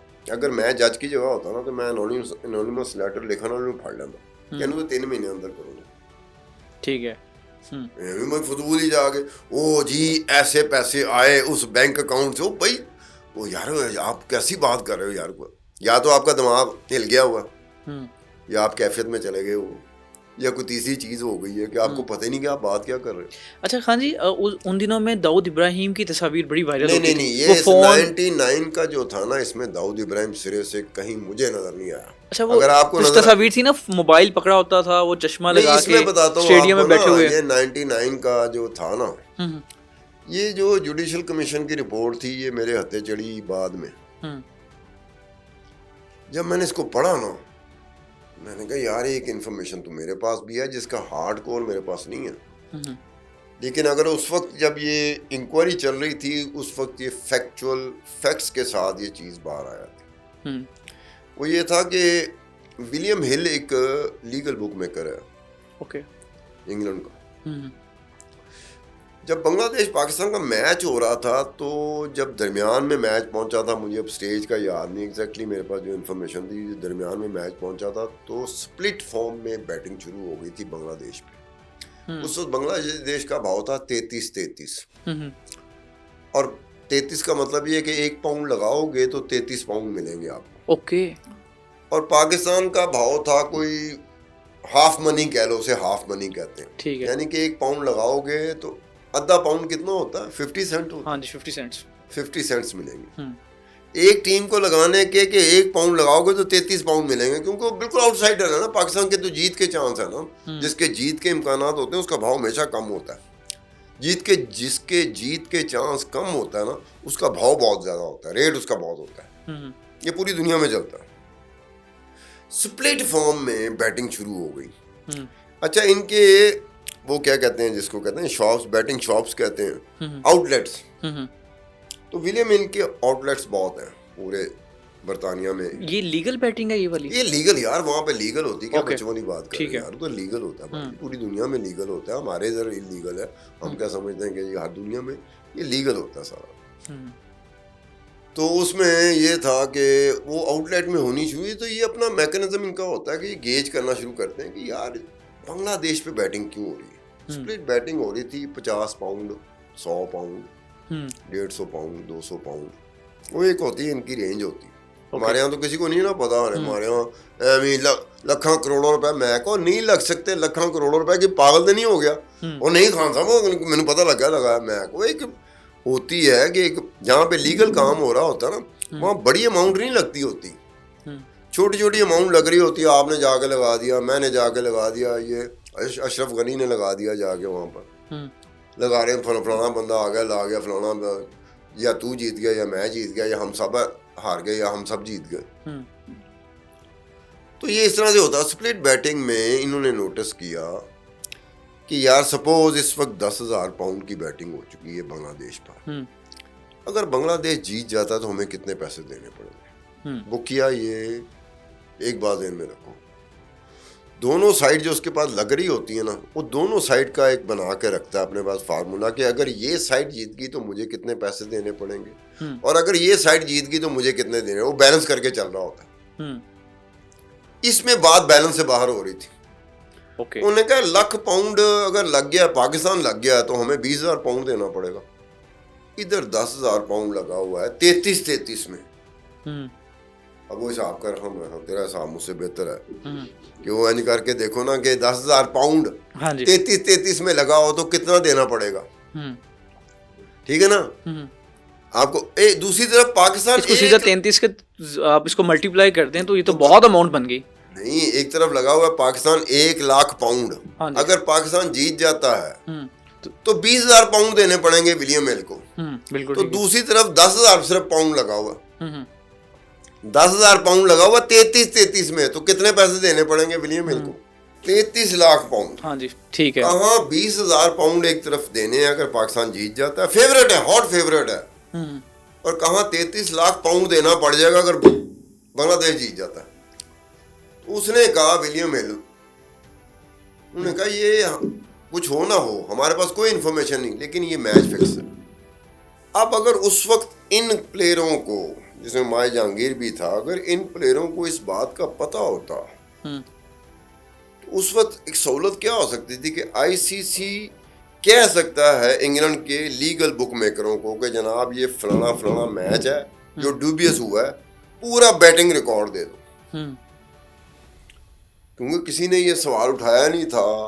अब ये सवाल उठाया नहीं तो जुडिशियल कमीशन जो बना था उन्होंने आईसीसी को कहा ही नहीं। ये सवाल उठ जाता ना, अगर कोई एक प्लेयर या कोई एक कंप्लेनेंट ये कहता कि जी हमारे पास तो कोई ऐसी चीज नहीं जिससे साबित हो सके, लेकिन अगर आप ये विलियम हिल से रिकॉर्ड मंगवा लें कि पूरे दिन का रिकॉर्ड, क्योंकि वो बाउंड हैं, राइट, उनके जो बरतानिया के बुक मेकर हैं, लीगल बुक मेकर, वो बाउंड हैं कि अगर आईसीसी उनसे रिकॉर्ड मंगवाना चाहे तो उन्हें रिकॉर्ड देना पड़ेगा, वरना और कोई नहीं उनसे मांग सकता। तो ये अगर बात उस वक्त चली जाती तो वो इसकी इंक्वायरी शुरू होती बकायदा कि यार ये स्प्लिट बैटिंग क्यों हुई, कौन कौन था, किस किस नाम से, किस किस वो नंबर शंबर सारा कुछ इनका होता है, वो होता है, तो क्ल्यू मिलना शुरू होते ना। बिल्कुल ठीक है कि कौन करवा रहा था, ये एक बंदा था, अगर एक बंदा था तो कितना जीनियस आदमी था, या उसको फरिश्तों ने बताया था आके, या रात को उसको ख्वाब आ गई थी कि जनाब वो इतने भाव वाला जो बांग्लादेश है वो जीत जाएगा। तुक्के शुक्के में ना ऐसा नहीं होता, पूरी दुनिया में तुक्के में होता है कि मेरे जैसा बंदा, चलो यार 50 पाउंड है कर देने यार, 33 का भाव देख लेंगे जीतोगे। ये तुक्के वाला काम नहीं था। स्प्लिट बैटिंग कभी भी तुक्के वाला काम नहीं होता, ये बड़ा बकायदा प्लान्ड होता है कि आपने ये एरिया पकड़ लेना, यहाँ पे इतनी आउटलेट हैं, बुक शॉप्स, बुकिए जो हैं उनकी शॉप्स हैं, आपने इस जगह पे जाते हैं, 50 पाउंड 100 पाउंड, 50 पाउंड 100 पाउंड, अब ये करते जाओ। तो इस स्केल पे वो बात का हमें पता चल जाना था। अगर कोई एक बंदा भी जुडिशियल कमीशन के सामने ये बात कर देता कि जी आप बुकियों का रिकॉर्ड और ये फलाना बुक मेकर है इसका रिकॉर्ड मंगवा रहे, आईसीसी को कह के, तो ये बात पॉसिबिलिटी में आ सकती थी। अच्छा खान जी, हम इसको क्लोज करेंगे, बस आखिरी सवाल है। हम ये ड्रामाज में या दीगर जगहों पे देखते हैं कि टारगेट किलिंग की जाती है, मुख्तलिफ लोग हायर किए जाते हैं और उन्हें कहा जाता है कि जनाब इसको सुपारी दे दी इस बंदे की। तो टारगेटिंग किलिंग हर मुल्क में होती है, उसको कैसे किया जाता है, क्या उसको हायर किया जाता है, कितने में हायर किया जाता है? पाकिस्तान में भी ऐसे लोग मौजूद हैं? एक बात होती है कि आप लोग सुपारी, मेरे ख्याल में सुपारी एक लफ्ज़ चला है जो फिल्मों में चला, सुपारी एक लफ्ज़ है जो फिल्मों में चला, राइट, क्योंकि इंडिया की बहुत सारी फिल्में ऐसी हैं जिसमें वो सुपारी का लफ्ज़ इस्तेमाल करते हैं कि सुपारी दी गई, फलाना दिया गया। इसके अलावा कई टर्म्स होती हैं जो कि इस तरह की दुनिया में, अंडरवर्ल्ड की दुनिया में चलती हैं। मैंने एक समझ लें कि बाई चांस ही हो गया गियो। अब गियो एक लफ्ज़ है जो कि कई इंडियन फिल्म में इस्तेमाल होता है लेकिन किसी और जुमरे में होता है। खा गया, खाजा। ओके। अब खाजा लफ्ज़ आपने शायद कम ही सुना हो, गियो का लफ्ज़ भी आपने कम सुना हो, लेकिन सुपारी का ऐसा लफ्ज़ है जो आपने बेशक बार सुनने को फिल्म में सुना हो। बल्कि ये पंजाबियों में हो गया था, तू हट जा तेरी सुपारी दे देंगे। वो हो गया। हमारे यहाँ उस तरह का जैसे मुनज़्ज़म तरीके से कहा जाता है ना, पाकिस्तान में ना कोई अच्छा काम मुनज़्ज़म हुआ है ना कोई बुरा काम मुनज़्ज़म हुआ। मुनज़्ज़म नाम की चीज़ से हमारा कोई ताल्लुक नहीं है, बाहर की दुनिया का ताल्लुक है। अब ये सुपारी का काम है, ये टारगेट किलिंग का काम है, ये बाहर ज़्यादा मुनज़्ज़म होता है, हमारे यहाँ उतना मुनज़्ज़म नहीं होता। एक वक्त आ गया जिसमें मेरा दाव पड़ रहा है, मेरा हाथ पड़ रहा है, एक वक्त आ गया आपका हाथ पड़ रहा है, आपका दाव पड़ रहा है, तो आपकी बात चल रही है। ये ऐसा इसको उस तरह से ना लें जिस तरह से आप इंडिया की अंडरवर्ल्ड को लेते हैं, क्योंकि इंडिया में अंडरवर्ल्ड है, पाकिस्तान में कोई अंडरवर्ल्ड नहीं। अंडरवर्ल्ड जो होता है ना वो एक उसका नेटवर्क होता है पैरेलल स्टेट के साथ। पाकिस्तानी दसों केड़ा पैरेलल नेटवर्क है स्टेट के साथ, पुलिस भी है, जुडिशरी भी है, लोग भी हैं, फलाना भी है। मैंने डॉक्यूमेंट्री इस पे करनी थी कि इंडिया की फिल्म इंडस्ट्री 1947 से उस फिल्म इंडस्ट्री का अंडरवर्ल्ड के साथ क्या ताल्लुक रहा है। और ये दाऊद इब्राहिम के आने से पहले जो अंडरवर्ल्ड के बादशाह थे ना, मैं उनकी बात करूं। दाऊद इब्राहिम तो बहुत बाद में आया ना। गालिबन दाऊद इब्राहिम से आपकी मुलाकात भी, कोई दोस्ती? हाँ, मैं उसको घर में अपने रखता रहा हूँ, फिर उससे मैं सब्जी मंगवाता था। जब कोई घर में मेरे नहीं होता था, जाओ, फिर मैं दाऊद इब्राहिम ने कहता जाओ सब्जी ले आओ। फिर अशरफ गनी को एक दफ़ा कहा था, उससे दूध दहियों का दुकान का नहीं पता, तो अशरफ गनी को मैंने कहा था, मैं कहा साथ इसके चला जाओ। नहीं, आपकी है उनके साथ कभी हुई मुलाकात? यार पाकिस्तान में एक बात ज़हन में रखना, जी, प्राइवेटली मैंने कई बंदों के मुंह से बात सुनी है प्राइवेटली कि उनकी दाऊद इब्राहिम से मुलाकात हुई है, दुबई में हुई है, शारजा में हुई है, फलानी जगह पे, लेकिन मुझे लगता है ऐसे जैसे गप मार रहे हैं। वजह क्या है? थोड़ा सा अंडरवर्ल्ड की साइकोलॉजी और कुछ एस्पेक्ट्स को मैं जानता हूँ, समझता हूँ पढ़ने के बाद। ओके। तो वहां से मैं गेज करना शुरू कर देता हूँ कि ये गप मार रहा है। आपको अंदाजा, जिसको नहीं ना पता वो नहीं पकड़ सकता। सही है। जो अंडरवर्ल्ड में है वो तो एक सेकंड से पहले मेरे ख्याल में वो ऐसी बात कर देगा कि आगे इनके पास जवाब नहीं रहेगा। मैं पाकिस्तान की बात कर रहा हूँ कि पाकिस्तान में दावेदार बड़े हो जाते हैं, लेकिन स्क्रीन पे आके जब कहो ना कि यार आपने वो कहना, हाँ जी वो तो हमने आपसे प्राइवेट बात की थी, मैं कहा तेरी कोई मुलाकात सिरे से हुई नहीं, तेरा चेहरा बताता है, तेरी बातें बताती हैं, तेरी जुबान की लर्जिश बताती है, तेरे दांतों का इस तरह होना बताता है, तू सिर्फ रो पा रहे हो। अगर ऐसे बंदे आपको मिलना शुरू हो जाएं जिस तरीके से मैंने सुना, तो फिर दाऊद इब्राहिम कदा होया हो। ये वो चीजें बन चुकी होती हैं जिसके बारे में ये कहा जाता है कि नरेंद्र मोदी से मुलाकात हो सकती है। शहबाज शरीफ से मुलाकात हो सकती है लेकिन दाऊद इब्राहिम से नहीं हो सकती। ये इंडिया में बात की जाती है, पाकिस्तान में बात की जाती है। कौन करते हैं? जो समझदार सेंसिबल लोग होते हैं। अगर ये इस तरह की बात हो जाए, आपका जो अपना, मिसाल के तौर पर ये फूड स्ट्रीट थी, ये कौन सी, ग्वाल मंडी की, हाँ जी, एक जमाने में मेरा उठना बैठना था गोगी भट्ट के साथ, तो मुझे कई फरमाइशें आती थी। दाऊद इब्राहिम से मुलाकात की? और नहीं यार, गोगी भट्ट से मुलाकात। ओके, ठीक है। लोग मुझे कहते थे खान साहब तो देखा गया तो जरा मुलाकात करा। अब तुम अंदाजा करो, गोगी भट्ट हमारी तरह का बंदा जो बाजार में भी उठता बैठता आपको नजर आएगा, आता जाता नजर आएगा, और रियाज से मिन्नता कर रहे सुन, तो दाऊद इब्राहिम कहाँ? अच्छा, आपने कहा कि पाकिस्तान और इंडिया दोनों में कहा जाता है कि वजीर आजम से मिलना आसान है, हाँ हाँ, और दाऊद इब्राहिम से मिलना मुश्किल है, भाई यानी कैसे? दोनों ममालिक में अमल दखल है उसका? और नहीं, कहने का मतलब है कि यार एक चीज होती है। अब इंडिया में क्या है, ओवर टाइम ऑब्सेशन है दो बंदों का जिसका पाकिस्तान से ताल्लुक है। एक का तो बराह रास्त ताल्लुक है, दूसरे का ये कहा जाता है कि वो पाकिस्तान में। एक हाफिज सईद साहब नहीं थे, जी जी, जमात उद दावा के, लश्कर तैयबा के, जी जी, एक उनका और एक दाऊद इब्राहिम का। आप इंडियन के साथ बात करें, मैं कितने अरसा पुराने से लेकर आज तक बात करता हूँ कि उनमें एक खास किस्म का ओवर ऑब्सेशन नहीं होता कि इन दो बंदों के बारे में। या आप जरा सी बात करें, वो एकदम से हो जाएंगे और फिर ठा ठा करके आपसे बात करेंगे।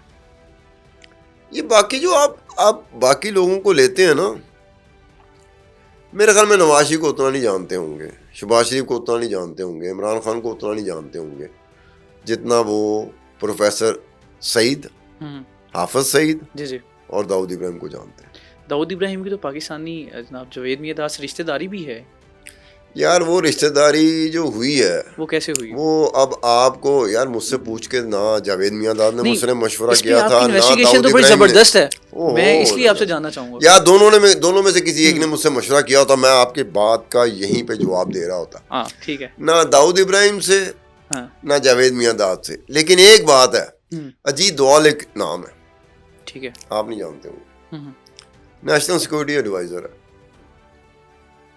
यानी कि ऐसा ही है कि नरेंद्र मोदी को जितना जाना जाता है इतना अजीत दोवाल को भी जाना जाता है। और पाकिस्तान में खैर बहुत टिका के, ख़ास हमारे जो पावर्स दैट भी हैं ना, वहाँ पे जाके अजीत दोवाल का नाम लें तो कहेंगे यार खान साहब मेरी तसाना गाली ना करेगा। वो इस तरह की शख्सियत है। उसने प्लान किया था इस शादी के दौरान के असी उड़ा देंगे दाऊद इब्राहिम, और उसने दो बंदे हायर किए थे। अजीत दोवाल का बैकग्राउंड ये है कि वो इंटेलिजेंस ब्यूरो इंडिया का चीफ रहा है, ओके, और नेशनल सिक्योरिटी एडवाइजर है। This is the third term वो नरेंद्र मोदी का नेशनल सिक्योरिटी एडवाइजर है। ओके, उसने प्लान किया था। मैं इस वक्त, आपने जिस तरह से मुझे बुलाया है, मैं वो दो बंदों के नाम भूल गया जिसको उसने हायर किया, छोटा राजन के ग्रुप के थे। बाकायदा दिल्ली में मुलाकात होती है कि जी आपने कैसे जाना है, वहाँ कैसे पहुँचना है, दुबई में कैसे पहुँचना है, ये शादी हो रही है तो उससे कैसे लंबा चौड़ा। वो बम्बई पुलिस की एक खातून कमिश्नर थी, मैं उस वक्त उसका नाम भी भूल गया। वो रेड कर देती है उस जगह में दिल्ली में जहाँ पर वो दोनों गैंगस्टर होते हैं, वो उनकी तलाश में होते हैं। उनको कहीं मुखबरी हो जाती है कि ये बंदे तो दिल्ली में है इस जगह पे, उन्होंने कहा फाड़ लो, दोबारा हाथे नहीं चढ़ेंगे। वो जब पकड़ने आते तो आगे अजीत दोवाल भी बैठा होता है जो उस पुलिस कमिश्नर के लिए झटका होता है। यार ये अजीत दोवाल साहब यहाँ पे क्या काम कर रहे हैं? अजीत दोवाल कहता कि हमारा एक सीक्रेट था, एक हमारा सीक्रेट ऑपरेशन था, वो आपने खराब कर दिया। उन्होंने कहा सर ये तो मतलूब है हमें, अंडरवर्ल्ड के लोग मतलूब ही होते हैं ना इंडिया की पुलिस को। उन्होंने कहा मतलूब है ही हमें। ओके, तो वो उन्होंने दोनों को पकड़ा और लेके गए। ये फिर उस खातून जो कमिश्नर थी ना, उसने अपनी किताब बाद में लिखी थी, उस किताब में भी इस चीज़ का जिक्र है कि जब मैंने रेड किया था तो उस वक्त अजीत दोवाल बैठे हुए थे। अब अजीत दोवाल बेचारे ने प्लान किया हुआ था कि किसी तरीके से वो पकड़ के अजीत दोवाल का एक जो ऑब्सेशन है ना, जैसे बाकी इंडिया का ऑब्सेशन है, इस तरह अजीत दोवाल का भी एक ऑब्सेशन है कि किसी तरीके से दाऊद इब्राहिम की कहानी खत्म हो जाए। बहुत शुक्रिया आपका। मेरी तरह जब भी आप भी ये प्रोग्राम जब देख रहे होंगे, सुन रहे होंगे, तो आप भी कुछ वक्त के लिए आपके रोंगटे खड़े हो जाते होंगे, यार ये कैसे हो जाता है सब कुछ। ये सारे सवाल जो थे ये आप ही के सवालात थे। आप दोबारा फिर हमें कमेंट सेक्शन में बताएं आपके मज़ीद क्या सवाल हैं। वही सवाल हम दोबारा इन्हें बुलाएंगे, रखने की कोशिश करेंगे। दीजिए इजाज़त, अल्लाह ने के बाद।